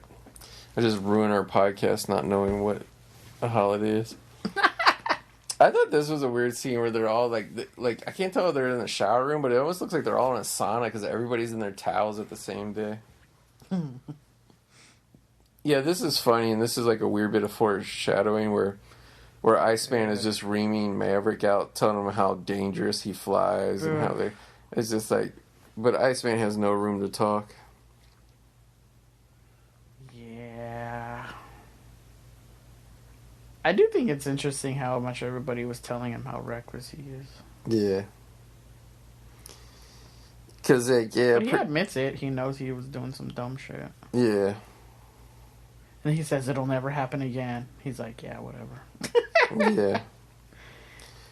He's like, don't you remember I already talked to you about this, and then you just did it again. Yeah. Just still a cocky bastard in an airplane. You think you're up there by yourself. Yeah. So, I mean, I know we haven't seen Top Gun Maverick yet, but recently we watched 3 or 4 Mission Impossible films. What do you think of Tom's 2 biggest franchise characters, Maverick and Ethan Hunt? Like, which do you like better, and how do you compare them? I don't know. It's hard to say because he changes a lot in the Mission Impossible series. Like from the very first one to like even the newest one. Like he's totally different. But even in the ones that we've watched, because we've gone up to 3 or 4 now. Yeah, we watched the first 3, and then... What did you say when you saw this kid? Oh, yeah, this little kid on the piano is supposed to be Miles Teller. You said there's Miles Teller? Yeah, there's Miles Teller. There he is. In his first acting role. I don't even think Miles Teller was born when this movie came out. See, like, in this scene, look how he looks like a little boy. Like, he looks so much younger than everybody in this scene. Now, did you pick up on the weird thing that Meg Ryan, who plays Goose's wife, like, it seems like she has a crush on Maverick? No, she brags about all the pussy crushes and everything. No, I just got that they're really close and they know him. Yeah. She knows him well, and this lady is very outgoing and. Yeah. Miles Teller was born in 1987, so he could not be that child. How old do you think that kid's supposed to be? 2, 3, something like that? I have no idea. Yeah. Meg Ryan at this point was the most famous for Amityville 3D. Oh my god. Yeah. You know who else was in Amityville 3D and got possessed by a demon? What's her name? Lori Loughlin, the Aunt Becky lady. Oh wow. Yeah. I can't imagine her in a role like that. Yeah, it's pretty good. Pretty good movie. Like she plays like in true form, she plays like a goody two shoe character. But like, yeah, she gets possessed by the demon in the basement, and she actually has to act like evil. It's weird. She doesn't really act like evil. She acts like spacey. Like she doesn't like she kind of like leads people to like the pit where the real demon is waiting for everybody. This scene, how you were saying, oh, he's trying to hide the beer away from the kid's like, what is that? Yeah. Well, it's funny too that there's a lot of Budweiser product placement. I thought this was a really cool looking scene here with the sunset in the background and shit when they're on the bike. But yeah, there was a lot of Budweiser bottles in the bar scene earlier, and then in that cafe scene. Budweiser obviously was. That was like another thing too as a kid, like most movies that have product placement, I always see Budweiser. So like, I really thought just everybody drank Budweiser. I thought like you would like walk into a bar, and if you wanted a beer, all they would have was Budweiser when I was a kid. And like you go and like when I started going to bars with my dad when I was probably like 12, 13 years old. And he was always drinking, like, Michelob and shit and, like, other things. And let you in bars when you were 12? Well, yeah, the ones my dad went to because they knew my dad, yeah. Oh, my God. But, I probably even went before that, really. But, like, when my dad was at home, he would always get, like, 6-packs of Little Kings to drink when he ate pizza and shit. But when we would go out, he would get, like, real beer. He'd drink, like, 3 or 4, like, Michelobs or something. I can't remember. Maybe he drank Dos Equis for a while, too. I can't remember. Wow. But, yeah. So, I mean, pretty much this whole movie is just a airplane training movie. That's, like, another reason why I never really liked it that much as a kid. Because it's kind of, like... I won't say it's monotonous, because there's, like, storytelling-wise, there's a different thing going on in, like, every airplane scene. But I was surprised, like, at the beginning, when they were doing a lot of the flying. Like, I was surprised how dizzying it was. Yeah. Like, there was a lot of spinning and stuff. I was kind of like, oh, man, if this is going to be like this the whole time, I don't know if I can watch this. Yeah, I know. It's so funny, because it's like, I know they're supposed to be up in the sky, but sometimes the background looks like just looks like a straight blue screen. Because that's what it is, yeah. Like, sometimes they hide it, it's weird, it varies from scene to scene, but, like, sometimes they hide it really well, and then also sometimes it's kind of, like, just obviously, like, old Hollywood tricks, you know what I mean? But I mean, it, like, just, like, a legit CGI blue screen, and they just didn't put the effects on it. Like, that's what it looks like to me. Well, it's like they would do that thing back then where, like, they would, like, in movies where, like, sometimes they would cut to a shot, the person's supposed to be, like, outside, and it's just obviously, like, a backdrop with a bright light, and, like, supposed to be, like, sunlight on them. You can tell, like, they really want it anyway. This is the part where fucking this guy... So, it's like, they're... The way the best way to describe it, the way the two... I need another 20 seconds. Oh, my God. Yeah. Everybody keeps telling him, take the shot. No, wait, I gotta wait more. Yeah. Oh, God. But, like, it's basically Maverick is being the wingman to Iceman's plane. So they're, like, the planes are really kind of flying right next to each other. And, like, yeah, basically what happens is, like, Maverick's telling him, get out of the way. Like, you're being a pussy, basically. You're not taking the shot, like, the plane that they're chasing. Oh. So, finally, Iceman realizes he can't. He's got to bail on it. So, he, like, flips out real quick. Like, his plane flips out. And what it does, what do they call it? The jet wash? Yeah. The jet wash, it's like the air, kind of makes like an air tunnel that fucks up the airflow going into the engines of Tom's plane, which makes like the one engine short out, and then they lose control, and like basically the plane just starts like spinning around, yeah, like round and round to the ground. So like they're going to crash, So they're trying to eject. Yeah, so basically it's the ejection, and it's because like normally when you would and then he gets pinned. Ugh. Yeah, and like they're starting to pass Scary. out, like they're losing air, and they're starting to pass out from the G-force of spinning around so fast, and like they're pinned to like the side of the window basically. So when they eject, like something goes wrong, like Goose his head hits the top of the cockpit, didn't blow off correctly. Gnarly. Yeah, and like it really like his head just kind of cracks open, even though he has the helmet on. It's still the force of it. So the sound of it too, though, like when it's playing, like yeah, the sound. Oh gosh, it's really bad, and so like Goose is dead by the time he hits the water. I mean, his body was already limp. He was dead. It like shattered his helmet. So yeah, like I mean, we talked about that, and it's just like it really seems like it's like Iceman's fault that he died, but like I don't really know if like that's something that 90 times out of 10 or 100 or whatever. Like I don't know if like 99% of the time like that would have been fine, or if it was just like a weird thing, or like he really did do it wrong. Or well, like the way that the dialogue that's happening is they keep telling Ice, take the shot, and he's like, no, wait, I gotta wait 10 seconds, 20 seconds, I gotta wait. He kept saying he had to wait. And then Mav kept saying, well, I can take the shot. Move out of the way. I can do it. You know, I'll take the shot. And he kept saying, no, wait, I gotta wait 10 seconds. Like, he just kept fucking saying wait. And it was just like... And then all of a sudden he's like, I can't do it. And then that's when he just flew off. And it was like, what the hell, dude? Like, you were making people wait and wait. And then Mav was so close to you. And like, I don't know. To me, I was just like, fuck that guy. Like, well, yeah, I don't like him. It was supposed to be that kind of training exercise was going to be the deciding one to see who would win Top Gun, either Iceman or Maverick. Wow. But the thing about it is, like, Iceman really, he kind of, like, lost his shit. Like, he wasn't cool at all in that. Yeah. Like, he really kind of panicked and, That's why I was just like, I don't know. And then they, like, what's weird about the rest of this movie is that no one ever puts any of the responsibility on Iceman. Like, I mean, Maverick doesn't even really confront him to be like, hey, my friend's dead because of you. Like, nothing. So I was just, I don't know. I thought that was kind of weird. Yeah. I'm assuming they're going to address it in the next one because... You know that little clip of the scene that we watched that they played, I guess, when he was on when he was on Jimmy Kimmel. Yeah. Yeah. And I mean, it was a dramatic scene, and I really don't remember what they were saying in the scene now, but it kind of seems like they might address it in the new one, but like, I don't know. I just thought the fact that they never addressed it in this movie, damn, he looks pale.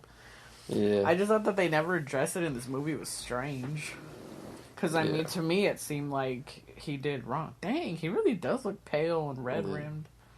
I mean, he got choked out by a crashing plane and flew into the ocean, so he's pretty fucked up.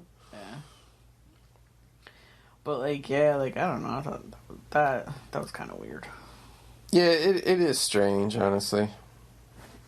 It was like they just took it like, oh, shit happens, move on from it. It was like, what? Okay. Well, especially at the end when, like, Iceman is like, you really won my respect finally, Maverick. It's like, shouldn't Maverick be telling you to fuck off? Like, yeah. And then he thinks it's his fault. I'm just like, oh my gosh. Kind of curious why they never thought to do a sequel to this, like, at the time, like a couple years later. Like, that's why, honestly, like, I hate to say it, but, like, that's why I really had no interest in Top Gun Maverick when it was being promoted and shit. I was like, why wait now? Like, why wait forever? And they're like, oh, Tom really flew the plane this time. And it's like, well, who fucking cares? I mean, What's the story? Yeah, that still doesn't justify the story. And obviously they did the story with Goose's son. So, I mean, the fact that Goose's son is in it, they're going to have to talk about it and how it happened. And, so we shall see soon. Yeah. He doesn't look tough now. Yeah. Tom's all fucked up. Oh. Got to go talk to the widow. Well, he has to go to the room and, like, clear it out. Yeah, get the shit. Messed up. You can't really see it all the way, but I'm pretty sure that was, like, that famous James Dean poster on the wall, and I was just like, why would either one of these guys have a James Dean poster on their wall? Like, fighter jet guys. Because he was the ultimate cool guy. I mean, he was in the 80s still. Everybody was talking about James Dean. But... Beware of jet blast. Oh, my God. Propellers and rotors. I thought this was funny that he kept his tags. Yeah, It was like, don't you think you should give them to the wife? Yeah, I mean, they have his name on them and all that shit, but... And then what he does with them in the end, I'm just like, what the heck? Like, go give him to his wife. Yeah. This is one of the few movies, though, where I feel like you see, like, the tags that have, like, the rubber thing around them to stop them from scraping up. Like, every other movie, I just see, like, the metal dog tags just, like, laying on the guy's chest. Yeah. But, I wonder if it depends on the branch or whatever. I think it's just, like, a thing to make it more comfortable to wear, honestly. Yeah. Tom's getting some good acting. I'll give him. He got his shit in on this part of the movie. Yeah. The rest of the part, he just was sweaty and half naked and laughing the whole time. he got some good stuff in here. Some dramatic work in. Yeah. Look, Miles Teller was reading that comic book at a young age there. Yeah. That's a good scene. And, I remember, too, kind of, the first time I seen it in the I guess the takeaway I had was, I remember, the first time watching it, because even though you never seen the movie, you obviously knew Goose died, because it's just joked about nonstop. I actually didn't know that until not the James Corden thing. There was something else that, or maybe it was the James Corden thing, because he mentions it twice. Yeah, they keeps joking about it. In two different skits. So I think that was the first time I ever knew that Goose died. I didn't know that. But I remember, because obviously it was, a big shock and shit, first time I saw the movie. I remember as a kid, feeling like the movie, really never recovered from it. It just kind of, took the fun out of the movie. And it just kind of, because, really, nothing cool or fun happens for the rest of the movie. There's no... he doesn't end up really with Kelly McGillis. He doesn't, they just... He saved them from the bad guys. Well, yeah, but, I mean, that's just, regular shit that you would do. It's not that really... was heroic. I mean, I guess. Oh, my God. But it's just, I don't know, all the fun and shit of the first half of the movie's gone now, and it's just kind of a downer. Because it's serious business. All the flying around on motorcycles, and I feel the need for speed, all that's gone, and that's just replaced with, you saved my life, so I guess you can be my wingman. Oh. The way everybody acts that's, which, by the way, in the Tarantino speech, I love that he changed it to say, you can ride my tail hard. That's what I thought. I was like, that's not what he said. I know. I was like, what the hell? He says you can be my wing. But it is weird, though, all the taglines, they even make Top Gun shirts now that say, you can be my wingman and all that shit. It's I'm sorry, but these dialogue lines are, I mean, it's a good movie and everything. I get, it's cool that people remember it and want to celebrate it, but, these dialogue fucking lines are, nothing great to be remembered. Yeah.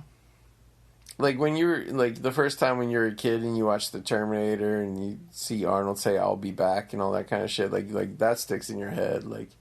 I'll be your wingman. That's just kind of, throwaway shit. I never really thought, I never really heard that line. I think it's more just recent years where they try to kind of merchandise it up and make those shirts and all that shit.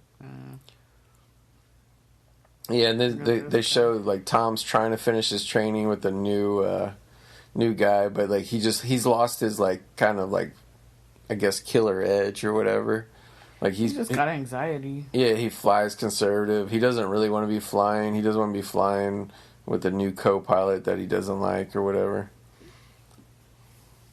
No, I thought it was funny because the guys are flying the F-14 Tomcats, and they have the Tomcat badges on their flight suits and shit, and I just found that bizarrely ironic because there was the whole Tomcat fucking nickname when he was married to Katie Holmes. Yeah. Feels bad. Speaking of which, Tom, when are you going to get married again, buddy? It's been too long.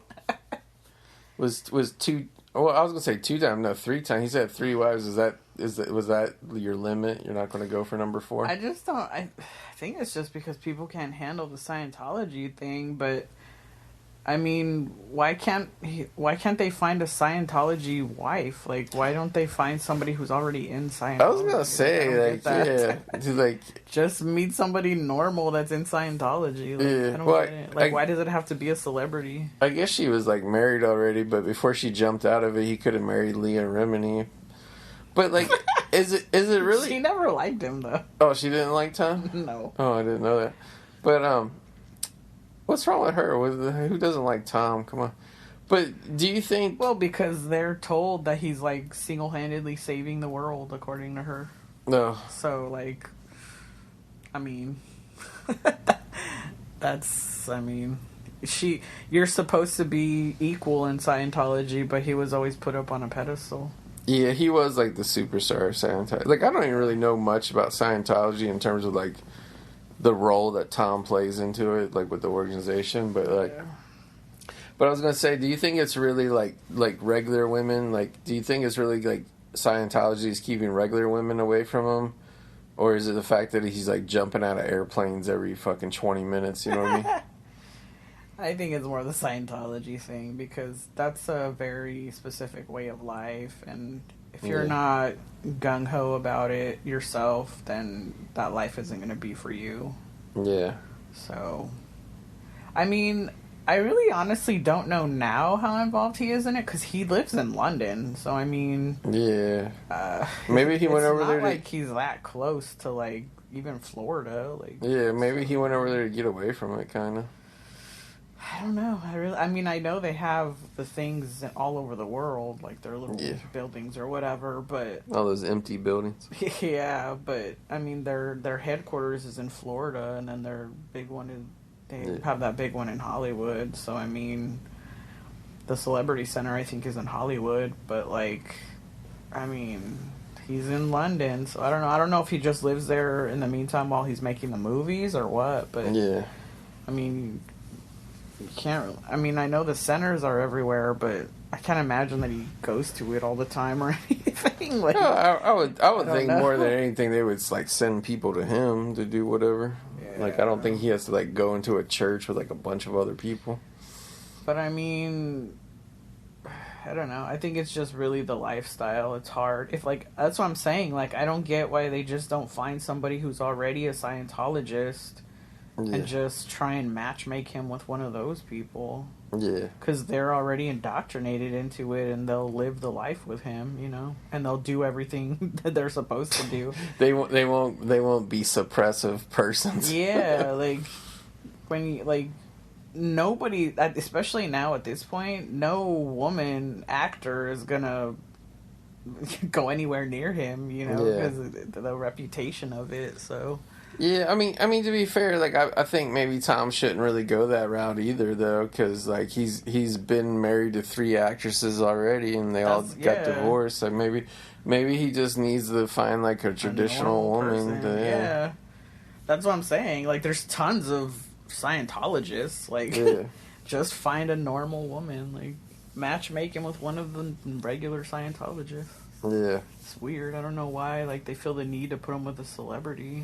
Maybe he's just too busy studying psychology or whatever he was getting into a couple years ago. Like, all he has time for is studying psychology and doing stunts for the next Mission Impossible. Yeah, I don't know. Yeah, like, I really feel like, I mean, obviously, I don't really check out, like, paparazzi. But that's the thing, though. There's not even, like, paparazzi shit about Tom. Like, he's just nowhere. Like, you just never see him. That's why I always said, like, I think he's literally just in his house all the time. So it's like... don't you think he's traveling around the world, like, doing stunts and shit, like, all over the world and going to different places to jump off shit and stuff? Just because? Well, no, the thing we were watching where he's talking about that stunt he did for the new one, he said he did over 500 base jumps, like... Even if you're doing one a day, like training for stuff. Yeah, that's what I'm saying. Like, well, yeah, but I mean, because they were getting ready to go film Dead Reckoning Part 2, right? So like he's been developing whatever stunts are going to be in that movie like for a year or two already. Yeah. I mean, Mission Impossible is like kind of like his full-time career now at this point. You know what I mean? Yeah. But I imagine wherever he goes is very much. security everywhere. Oh, yeah. I mean, I think he's got a full security team. Paparazzi ain't gonna be able to get through that. But you know what's fucking weird, too, though? Is, like when I always thought of, like, when they talk about celebrities that can't go anywhere and shit, like, other than, like, Elvis, obviously, like, I always thought Tom Cruise would be, like, that celebrity that couldn't go anywhere and people would hound him and shit. But then you see, like, all the videos of, like, Keanu Reeves just on the subway, and, like, nobody's talking to him, nobody's bothering him for a picture, like, nothing. Well, he says he goes on the tube as well. Yeah, he says sometimes kids recognize him, sometimes they don't. Yeah. He just whispers creepily at them to be silent. Shh. Yeah. She pulled out her phone and click. Yeah. That story was funny that he was Yeah. I wonder if it's true. Probably not. I don't think most Tom's story. I don't think Tom it's ever. It's a good story. Yeah, I don't think Tom ever jumped off the roof when he was 4 years old either. But hey, you never know. Look what he could do now. Maybe he was training back then. Yeah. He should like rewrite it though to be like I was 4 years old and I was watching Mission Impossible on TV and that I was like, man, I want to do stunts like they do on the TV show. That story may come out later. Yeah. So this is kind of a cool scene. He's pretty much quit Top Gun. Like he's got enough credits to graduate. It's up to whether he wants to graduate or not, or if he just wants to like wash out and quit. But he goes to talk to Tom Skerritt at Tom Skerritt's house, and that's when he finally lays the truth on him. Like, I knew your dad. I know what happened to him. Because, you know, the government would never tell Tom and his mom what happened and shit. Mm-hmm. So, like, I thought this was a good, like, way to wrap up the kind of story here. And it's, like, pretty much from this point, you know, all of a sudden there's, like, this military crisis and they got to fly off to go be fighter jets. So, like, at this point, like, the story that you, like, kind of knew or whatever, like you were following throughout the movie, like, it kind of ends, like, 20 minutes before the movie ends, and then all the rest of it's just going to be, like, action. Yeah, like, I thought, too, like, the scene where after this, when he shows up at the graduation, like, yeah, I thought that was a really awkward thing, too, because he just, like, shows up, he walks in, he takes that thing that they give him, and then he leaves. Well, it's just like, he actually misses the graduation. Like, they're all sitting around going, like, "Where's Maverick? Is he going to show?" Yeah. And like and then he just like kind of nonchalantly strolls in at the end. He's like, "Yeah, give me my trophy or whatever the fuck shit is." Yeah, there he is with his Tomcat patch. For rent.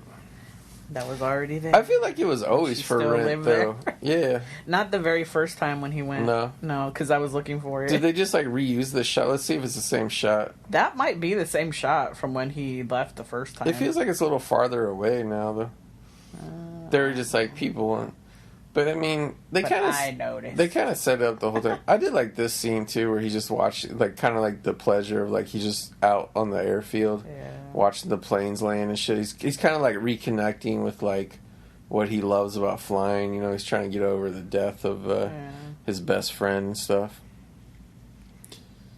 You know, he's probably thinking, too, like, Goose wouldn't want me just to quit, you know, all the shit we did together. Just contemplating his future. Yeah. It's weird, too, though, that, like, Adrian Pazdar was, like, one of the pilots, but we never saw him fly a plane, like, ever. Like, whenever they were getting into the planes, he was just, like, gone. That dude was a hottie, man. Like, what happened to him? He just, you know, his career just never really took off. He did, like, this. He did Near Dark after this. He did a couple other movies. And, like, especially after Near Dark, that's where I really recognized him. And, like, I just always wanted to do more. He had this show on that was kind of interesting. It got canceled real quick called Profit in like the mid-90s. I think it was on Fox. But yeah, like, and then he had a pretty big part in that show Heroes, but like that's really about it. And I know he's done a couple other TV shows since then, but like, yeah. And I can't remember, he was married to some famous country singer, and then they had like a bad divorce, and he was like trying to get some money in the divorce, so that made him look bad, and they're just like... Yeah, I don't know. It's just like... I recognize him from something I used to watch. I just don't remember what it was. Yeah. There's this one dude that, like... It's not him, but I swear it looks like Michael Dudikoff, one of the pilots. The American Ninja guy. Yeah, they're all standing around eating outdoors and shit. And fucking Maverick shows up. Fucker's always late. Eating what? Hors d'oeuvres, yeah. Oh, Natalie Maines. Ooh, yeah. Who was she? The Dixie chick or what? Yeah. That's what I thought. Yeah, I know that turned real ugly. Yeah, dude. Personally, I take his side. Yikes. I'll take Adrian Pasdar's side over a Dixie chick any day. Jeez. I mean, You just want her to shut up and sing? I mean, I don't really know what the problem is between the two of them, to be honest with you. I just know he's They're not the Dixie Chicks. They're the Chicks. the chicks are. Get it right. Yeah. I remember when they were enemies public number one. I mean, it probably is hot in there, but yeah, everybody's sweating bullets in this aircraft carrier. Oh. It says the divorce took over 2 years as Pasdar contested the validity of a prenuptial agreement and attempted to plead poverty to the court to obtain spousal support. Yeah, he needed some alimony. Despite reporting over $400,000 in income in 2018. Well, 400,000. Woo, big whoop.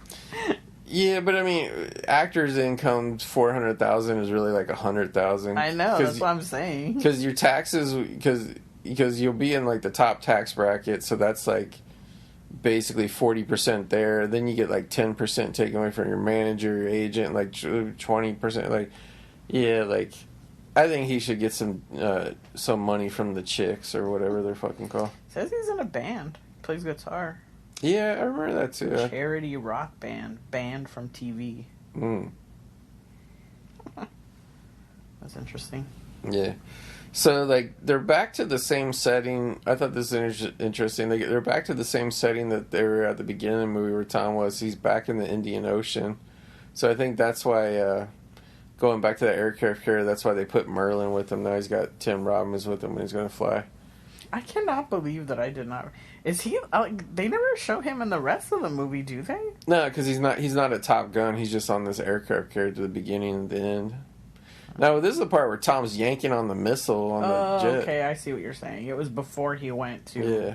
Okay. I was so confused.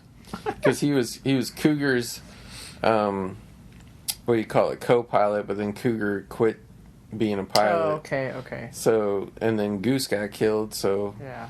Tom's the pilot. He needs a new co-pilot. Because the guy that he had filling in for Goose in Top Gun, Sundown, like, that guy didn't go back to the aircraft carrier. Wasn't stationed there. What the heck? It says he played Steve Rogers, Captain America, and Black Panther. Yeah, it was a cartoon. Oh. Yeah, it was a while ago, I think, too. 2010. Yeah, too. Was that even before the movie? Probably right around the same time. Really? Yeah, because around the time that like Marvel Studios, like they had those Lionsgate direct-to-video cartoons they were making. Dang, he does a lot of Marvel cartoons. Yeah, I know he did a lot of voice work. He was on Agents of S.H.I.E.L.D.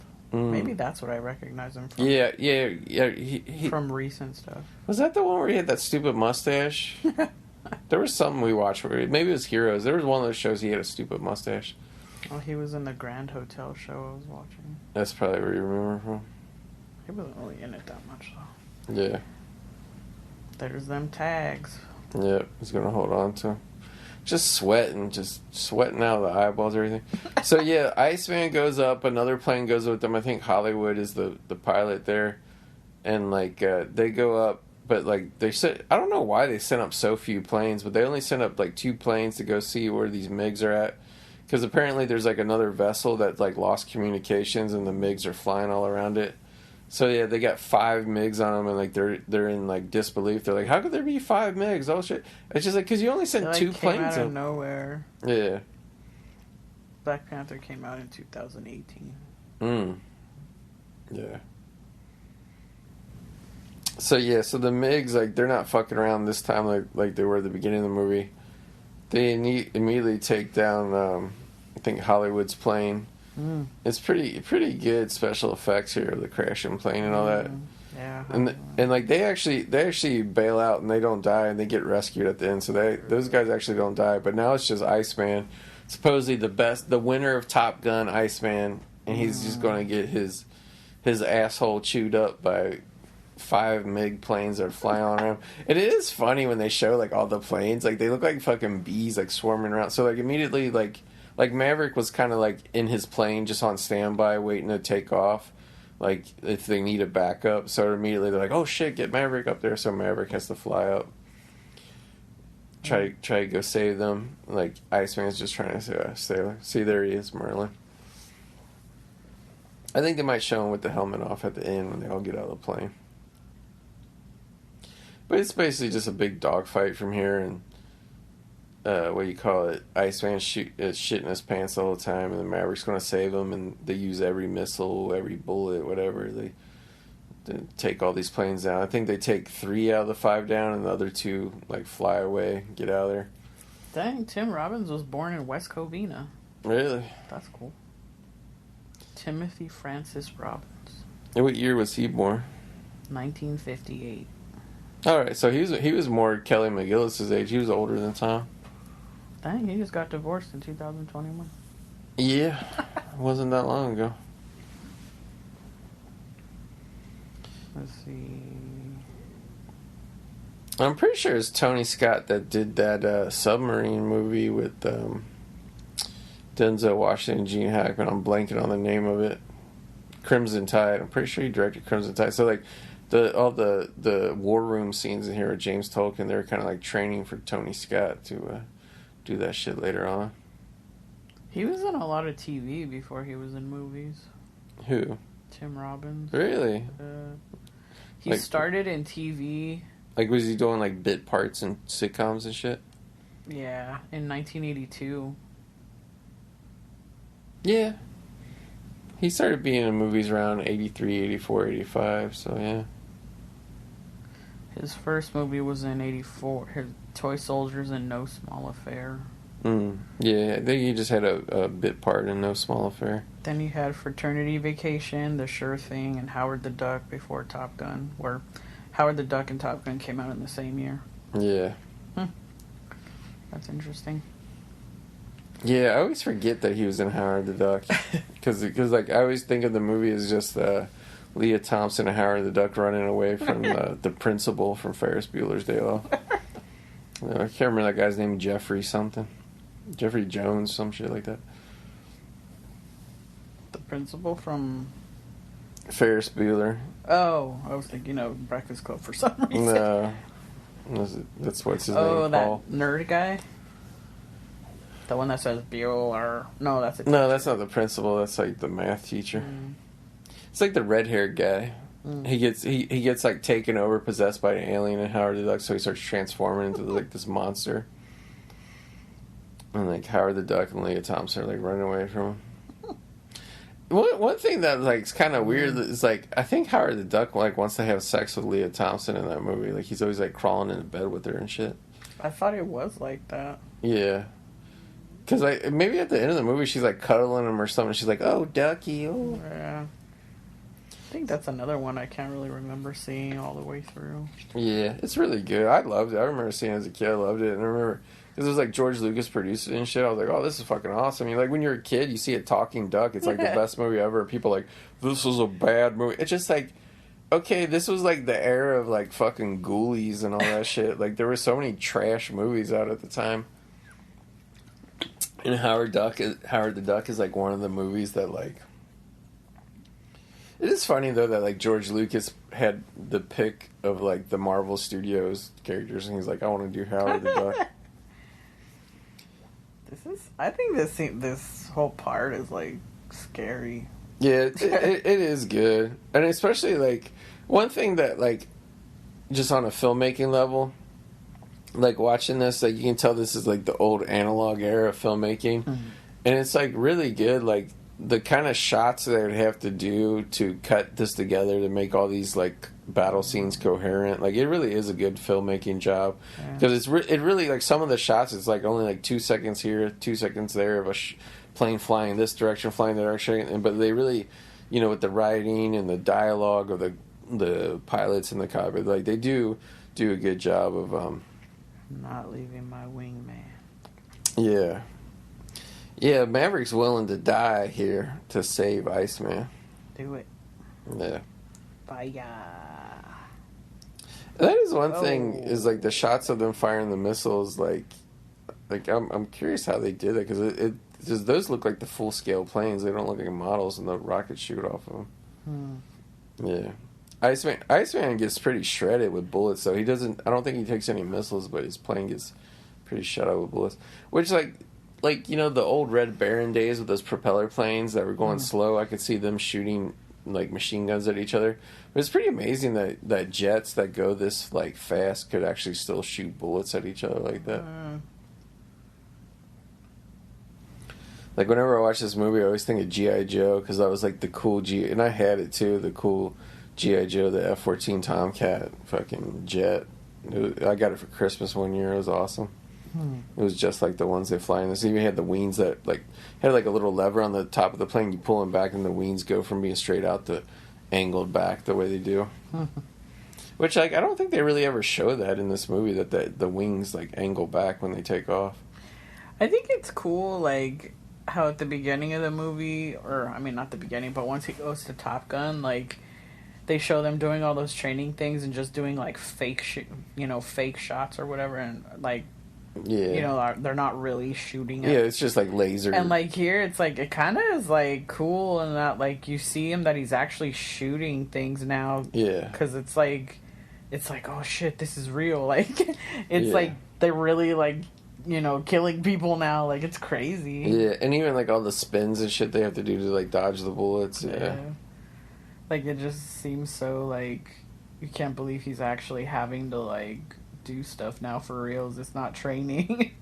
One thing that's weird too, though, is like I think the new one kind of got criticism, but even this movie, it's never really like clear like what country it is that they're fighting. Like, yeah, I was gonna say like where are they supposed to be from? Yeah, because I mean, like all this is happening over the Indian Ocean, but I mean that's like they even set up that the planes are coming from wherever. But, like, yeah, like, I never understood if it was really supposed to be, like, the Russians or who.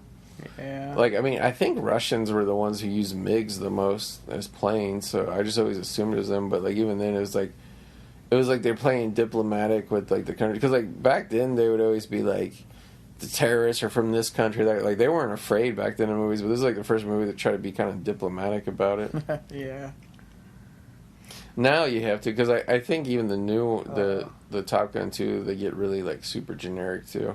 He wants to do another flyby. Yeah. He's like, I gotta celebrate with a flyby. They're like, don't do it, Maverick. We're pouring this coffee right now. You better not fly down, because if he does, we'll spill it everywhere. Here, sir, here's your coffee. Right. I know you like to have coffee, sir, as the planes come to land, so here's your cup of coffee, sir. Whoa! I spilled my coffee again. And I love how it's like at least it looks like the same guy that was like I know at the training school, and now he's just out in the Indian Ocean. I know. It's really goofy. Maverick. I like how they stencil their names on the side of the planes. I thought that was cool. So this is it. This is where they're going to jump out, and like I thought it was like super like happy ending here that they show like, oh, and here's this rescue helicopter, and the other pilots who got shot down, they're coming out too. That when he does that reminds me of the thing that when he was on Oprah's show, he was doing that same thing on the show, was like pumping his fist. Yeah, he's like, yeah. This is where he starts getting really like goofy, laughing, like Tom Cruise, like Oprah couch jumping shit. He's like, yeah.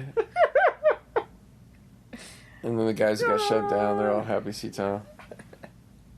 And now Iceman confronts him. This is where he tells him the classic line that they print on all the t-shirts. So you're so dangerous, but you can ride my tail anytime. Ride my tail hard, Tom. They're just buddies. They just love each other now. And hug. Yeah. Yeah. Whoa. Dang, somebody just stole him away. Rick Rossovich. Yeah. Stole him out of the shot. According to Quentin Tarantino, this is where they're trying to get him to go the gay way right here.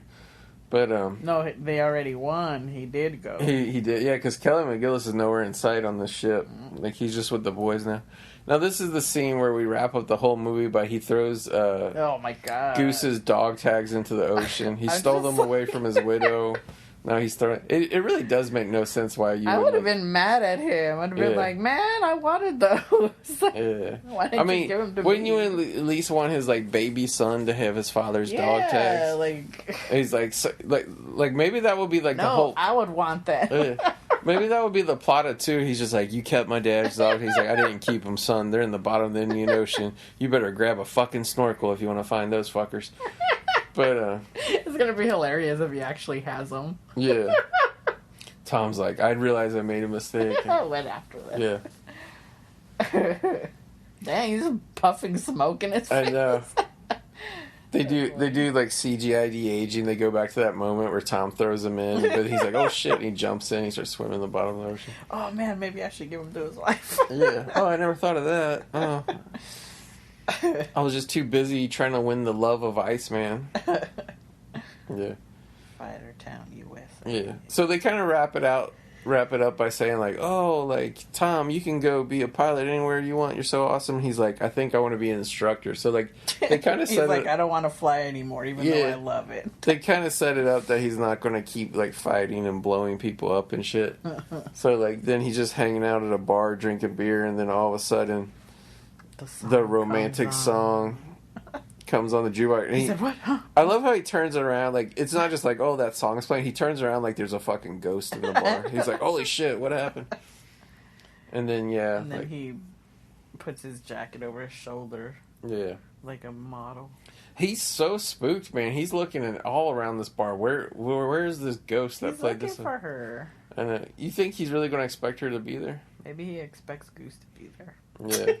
He's looking for Goose. Yeah, Goose is the see-through hologram ghost of Goose is going to be singing the song. He senses her. Yeah. Oh. She's there. But she's got her leather jacket back on, so yeah. She's pulling him back from the gay way, according to Quentin Tarantino. Yeah. I don't know, it's good. I liked it a lot more than the last appearance of Tom's teeth. Yeah. Before he got his perfect Mission Impossible chompers. Yeah, I wonder when he gets them fixed finally. Well, you know what's funny is I remember there was a time period where he had braces in the 90s. Oh yeah. Yeah, so that's I was thinking like, how did he get it? Like, they're so shifted to the left, his two front teeth. But I do remember him having braces, so that's how he finally got it fixed. Like the metal ones? The metal braces, wow. Yeah. I remember him having them. And he had them in movies and everything? Not in movies. I don't know when he did it, but I saw him give interviews and shit with the braces on. Huh, that's interesting. Yeah. Because I had mine for like, I think at least 2 years. Unless he would just get them taken off when he would film a movie and get them taken back on. Ooh, that would damage your teeth. Well, because it's like cemented onto your teeth. I think it was more like the 90s though when he had them. It wasn't like... Maybe he didn't do movies for a couple of years. Because Tom Cruise's teeth were severely misaligned, he had to get braces first. Tom Cruise had braces for his teeth around the time he was 40 and reportedly opted for ceramic braces. These type of braces are usually color matched to your teeth, so they're not very visible. That must have been before they had, like, Invisaligns or something. Yeah. So if Tom was born in, I think, 62, so around 2002 he had them. Huh. Yeah. I don't really think, because when I was in high school and I had them, that was late 90s. Like, yeah, Invisaligns weren't a thing. What really is it? Is Invisalign just a retainer that you take on and off, like right before you eat? They claim that retainers and Invisaligns are different. Yeah. Because, like, I mean, I don't really know the technology behind it, but, like, Invisaligns, they're supposed to, like, straighten your teeth. Yeah. Whereas retainers are just, they're supposed to be in the way that your teeth should be already. So, like, it's to obviously retain them, to keep them in the same spot that they're supposed to be. Yeah. But, like, I mean, like, I really don't understand, like, how Invisaligns shift your teeth. Like, that's why if they're already like fitted to your teeth, how are they pushing them back? Yeah, like I never understood that. So yeah, I don't know. But I've seen people that have them, their teeth get straightened. So Yeah, I guess they work. I just don't know how. And then there's what's that weird thing, Smile Direct, that tries to be like the low budget Invisalign. Yeah. I think there's a few of them now because it became a common thing. So The people want it, yeah. Yeah. So we gotta end this episode by thanking Tom. He saved movie theaters and the movie industry last year with Top Gun. Mm-hmm. It's the only movie to gross $1 billion last year. This year he did it again. He came back with Mission Impossible. He saved the summer box office. It was the biggest hit of the summer. Mm-hmm. It's all Mission Impossible Dead Reckoning Part 1 is all anybody can ever think of. Is it? Yeah, it's all like with the movie sees just everything. You just like okay. it's going so good.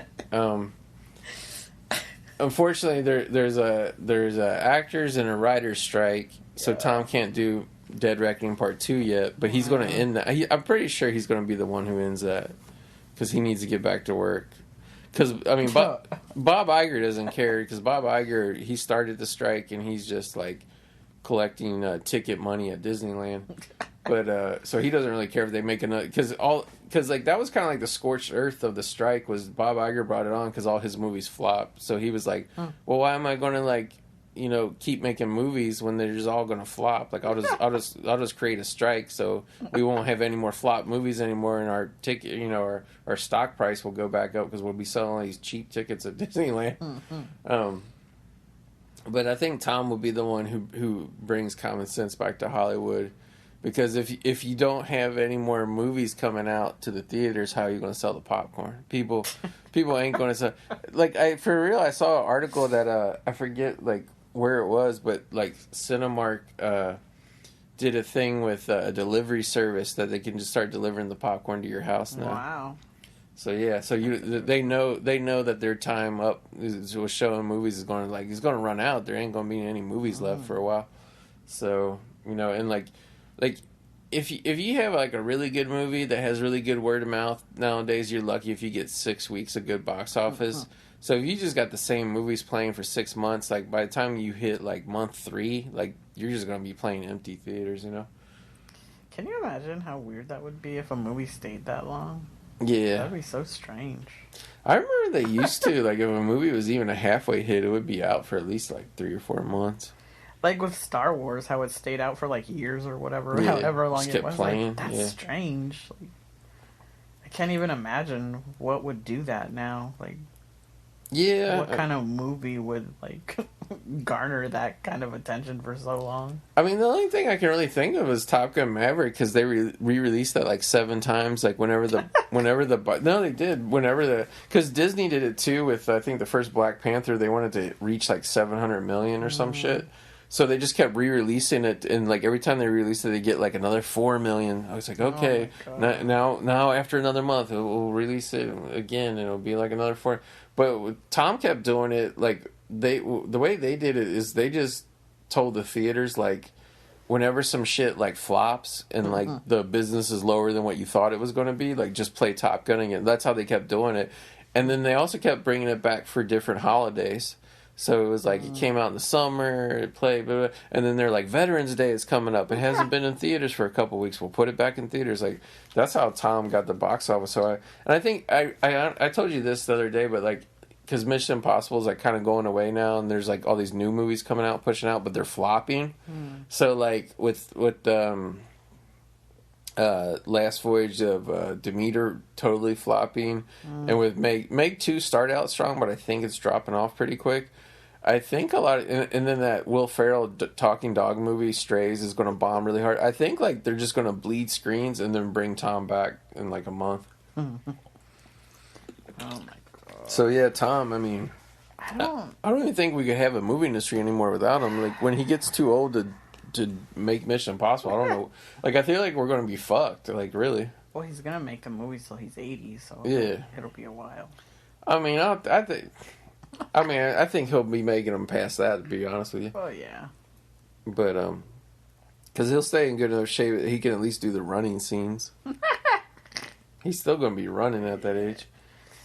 Yeah. Maybe not as fast, but he'll still be flailing his arms and shit. But he doesn't flail. He goes, yeah, he gets like he real runs in a straight. very cartoony like way. But yeah, I mean, he'll be running all that. So like, I think this will happen. So I mean, I think probably he'll keep the movie industry going for another 5 years, and then like, I don't know. I think it will just shut down, and like we'll just go back to like radio dramas and shit again.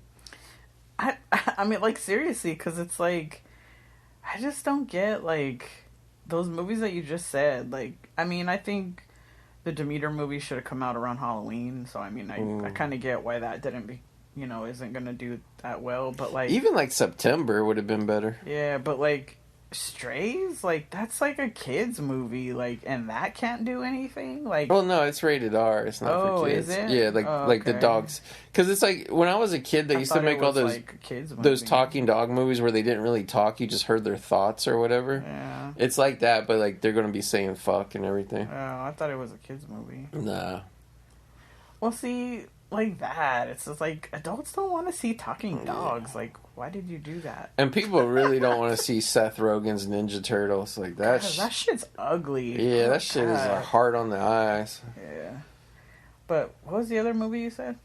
I thought you said Meg 2. Yeah, that dropped off real quick. It's a water movie. It's summer. Like, why? Like, what? I don't know. I can't even talk because I don't even understand it. Like, what do you need to be entertained during the summer if not a shark movie? Like, give me a break. Well, you know what's funny? I think they would have done better if they would have opened, because they opened like a week apart, that and The Last Voyage of Demeter. Because like they could have done an ocean double feature. They could have done Last Voyage of the Meg.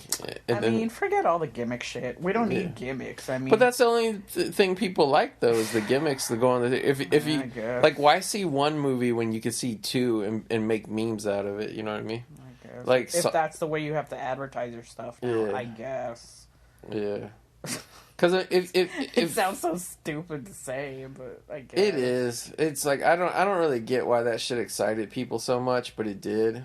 But I think Meg just did bad because, like, I mean, they promoted it, but like it was Warner Brothers as well, so they were like we really got to be pushing this plastic doll movie still. And it's like, I don't think people will ever get over the plastic doll movie. Like, I think that will actually legitimately play in theaters till Christmas. But I mean, it's fine. Like, okay, like, whatever. Like, love the shit out of that movie. Okay, fine. Yeah. But, like, also, it's summer, and there's a shark movie out. Like, I mean, like, I don't, what more do you need? Like, I don't get it. Can't you take a weekend off from going to see the plastic doll movie, see the shark movie, and then the following week go back to see the plastic doll movie again? You know what I mean? I don't know. I don't understand humanity anymore. I don't understand what people want. I don't understand what entertains people. I don't understand like what joy people get. Like, I don't either. I just don't. I'm so baffled by that. And like, if I think too much about it, it just depresses me because it's so like there's just no joy in life anymore, and like I don't want to think about that, so I don't. But well, it's just like I don't understand it at all. Like, I'm just so baffled. I mean, obviously bands play concerts all year long because there's smaller indoor venues you can play, but for the most part, summer was the big like music tour season, and like, because everybody would play the amphitheaters, or if you're big enough like Metallica, you could play the football stadiums, which weren't busy because there wasn't football during the summer. But, like, this year, it was, like, aside from the Metallica tour people talked about, but other than that, like, all anybody could talk about is just Taylor Swift. Like, everybody, even people who don't like Taylor Swift and would never go to a Taylor Swift concert, all they could talk about was Taylor Swift concerts. It's like, everybody just wants to be in the, like, everybody, like, you can be 30 years old, 50 years old, 80 years old. Everybody's into the same shit, like, the same individual thing now. Woman, child. Yeah, what do you call it? For all ages, fits all demographic. One size fits all. One size. That's what it is. One size fucking fills up. I'm not into that. I'm just like, and what's worse about it is that like this one size fits all stuff, I'm usually not the audience for. Like, both of us, we usually don't like the stuff that's one size fits all, so Yeah. it doesn't fit us. But like, I don't know, like I just don't get it. Like obviously, like looking back on it, I wish I would have gone now. But like when I was like 12 and the Rolling Stones came and played the Reds baseball stadium, Riverfront Stadium, like I didn't want to go, and I didn't go. My parents went without me. But it's just like now it would just be like, honey, pack up the kids. We're going to see. It's just like, and like you would have like a kid in a car seat bopping their head to Taylor Swift, and the dad is singing along to Taylor Swift driving the car, and the mom is fucking hanging out the window screaming at Taylor Swift. It's just everybody loves the same shit. And I'm not even saying there's anything wrong with it. That's just not like the natural order of the way shit used to be. You know what I mean? It's like, dude, I mean, by all means, like, this world is a miserable place most of the time. Find your happiness. But it's like, but what do you do if, like, you grew up loving music, you learn how to play guitar, you're a singer-songwriter, and your name doesn't have to be Taylor Swift? Just what do? Like, you don't make albums, you don't have any fans just because everybody wants... And they're like, oh, like, Taylor Swift could play 5 concerts a night for the next 200 years, and it would never satisfy the demand of the billions that want to see Taylor Swift. And it's just like, how did we get to this place? It's like, I understand Taylor Swift is probably better than and bigger than Elvis ever was, or the Beatles, or just anybody. But it's like, Taylor Swift can only physically be in one place at one time, like giving a concert. You know what I mean? Like. Like if Taylor Swift is like doing a concert in Arizona, don't the people in New York want to go see like a concert like on a Saturday night? Apparently not. Apparently they'll just sit in their house and buy their $4,000 tickets and wait for her to come to their fucking city. I don't know, but I'm already tired of hearing her name. Yeah. In this conversation. Yeah, it's time to give it a rest. It's just like... That's how I am with all this stuff. Like, and the same thing happened with, like, the stupid double feature thing. Like, you would talk about it all the time, and I'm just like, I don't want to hear about that crap. Like, I don't care. I don't care. Like, if I want to watch those movies, I'll go watch those movies, and I'm going to watch them separately because what a fucking dumbass double feature. Yeah. But I'm just not into, like, stupid social gimmicks. Like, it's just so like, what do you call it? Instagram picture? Like, you take the picture of the theater. There's no common sense to it. It's just like, oh, just because it's zany. And it's just like, you mean stupid? Like, it's just, I'm just not into that stuff. I'm just like, I have a brain. Like, like, that stuff doesn't work on me. I'm not, like, I don't know. Speaking of, we might as well wrap this up by saying where we're going to be in about 72 hours from now and what we're going to be doing. This is the zaniness that it drives us to. Yeah. We're going to drive an hour away to go to a theater because it's bigger than the one that's down the street from us. Yeah. And we're just literally going to go watch movies for like 24 hours. Yeah. It's like everybody flexing their big fucking pink nuts about a double feature. Oh, it's never been done before. People have never seen 2 movies in the same day. Or like the fuckers that would like go to one Friday, go to one Saturday and be like, I did the double feature. That's not a double feature. All right. We're like Robert De Niro in Deer Hunter, where they want to put 2 bullets in the guns and he tells the fuckers, no, I do 3 bullets. 3 bullets. Put 3 bullets in the gun. We're doing triple feature. Considering 4, I think, right? Yeah, we're considering 4. 2 double features, I guess. No, we're doing triple feature, and then we'll just do a mop-up the next day. Which, I don't know what the 4th movie's going to be. I wanted it to be Tom, but he's not in the theater right now. But no, so... And these are not Twitter, meme, Facebook-approved movies. We are doing the movies... No, we're going to go drive an hour to watch all the movies that everybody fucking hates. Yeah. So we're doing... Because that's how we do. That's how we roll. I think it would be in this order, too. We're going to do Meg 2, Last Voyage of the Demeter, which we are doing the nautical double feature that is not Instagram approved. Then we're going to go check into our hotel, get some dinner, and then we're going to go back to the theater for a late night fucking... Blue Beetle, Beetle, he's coming. He's coming. Give me that DCEU. We will be there opening supposedly. weekend. Yeah. halfway DCU. parenthesis, yeah. Whatever. Maybe, sort of, kind of, winking. Yeah. But yeah, we are going to be at the ground zero of the $1 billion Beetle movement. We are helping Blue Beetle on the march to being the next $1 billion grossing superhero film. And I'm going to see my favorite comic book character of all time brought to life on the big screen by George Lopez of Uncle Chewy. Oh my god. He's going to be hilarious. He's going to be cracking me up. I'm going to be spilling my popcorn everywhere like Tom was. God. It's going to be great. Oh my god. I want to get some of those weird like roasted nuts or whatever they had at that theater. I don't know if they still have them. Oh, wow. Do you remember that they had that case there that looked like it had some roasted nuts or something? No. Yeah.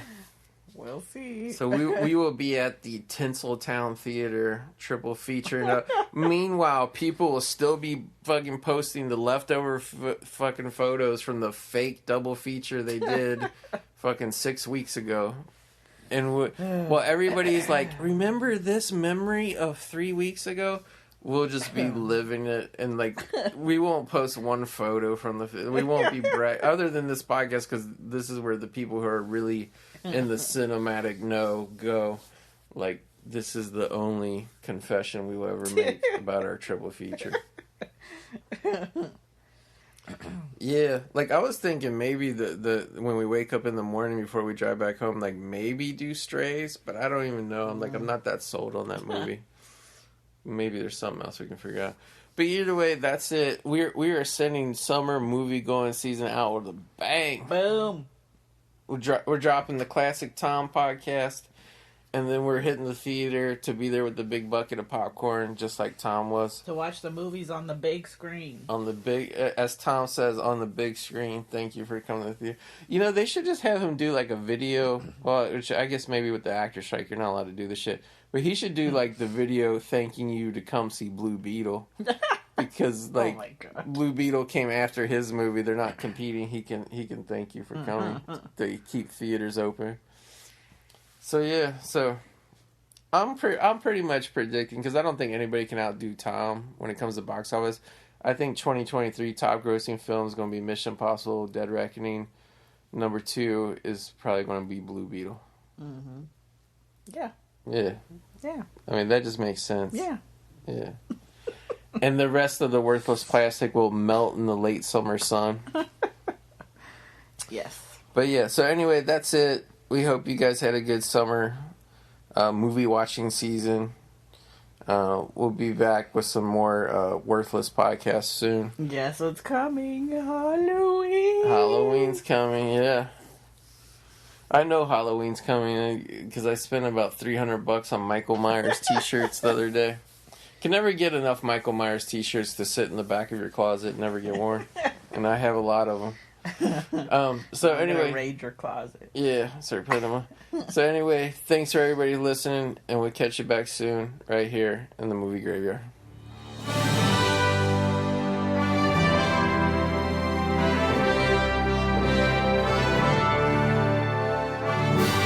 Because the whole idea, man, is subversion. You want subversion on a massive level. You know what one of the greatest fucking scripts ever written in the history of Hollywood is? What? Top Gun. Oh, come on. Top Gun is fucking great. What is Top Gun? You think it's a story about a bunch of fighter pilots? Yeah, it's about a bunch of guys waving their dicks around.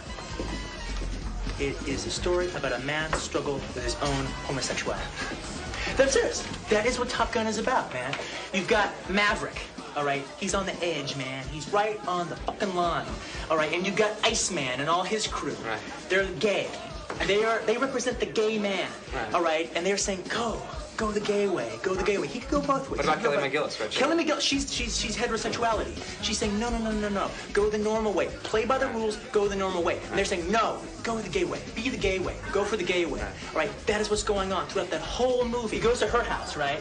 All right, it looks like they're going to have sex. You know, they're just kind of sitting back. He's taking a shower and everything. They don't have sex. He gets on the motorcycle, drives away. She's like, what the fuck? What the fuck is going on here? Right. Next scene you see her. She's in the elevator. She is dressed like a guy. She's got the cap on. She's got the aviator glasses. She's wearing the same jacket that the Iceman wears. She is, okay, this is how I gotta get this guy. This guy's going towards the gay way. So I gotta bring him back. I gotta bring him back from the gay way. So I'm gonna do that through subterfuge. I'm gonna dress like a man. All right? That is how she approaches it. But the real ending of the movie is when they fight the Migs at the end. All right? Because he has passed over into the gay way. They are this gay fighting fucking force. All right? And they're beating the Russians. The gays are beating the Russians. All right? And it's over, and they fucking land. And Iceman has been trying to get Maverick the entire time. Finally, he's got him. All right? And what is the last fucking line that they have together? They're all hugging and kissing and happy with each other. And Ice comes up to Maverick and he says, man, you can ride my tail anytime. And what does Maverick say? Maverick, you can ride my sword fight! Sword fight! Sword fight! Fucking it, man!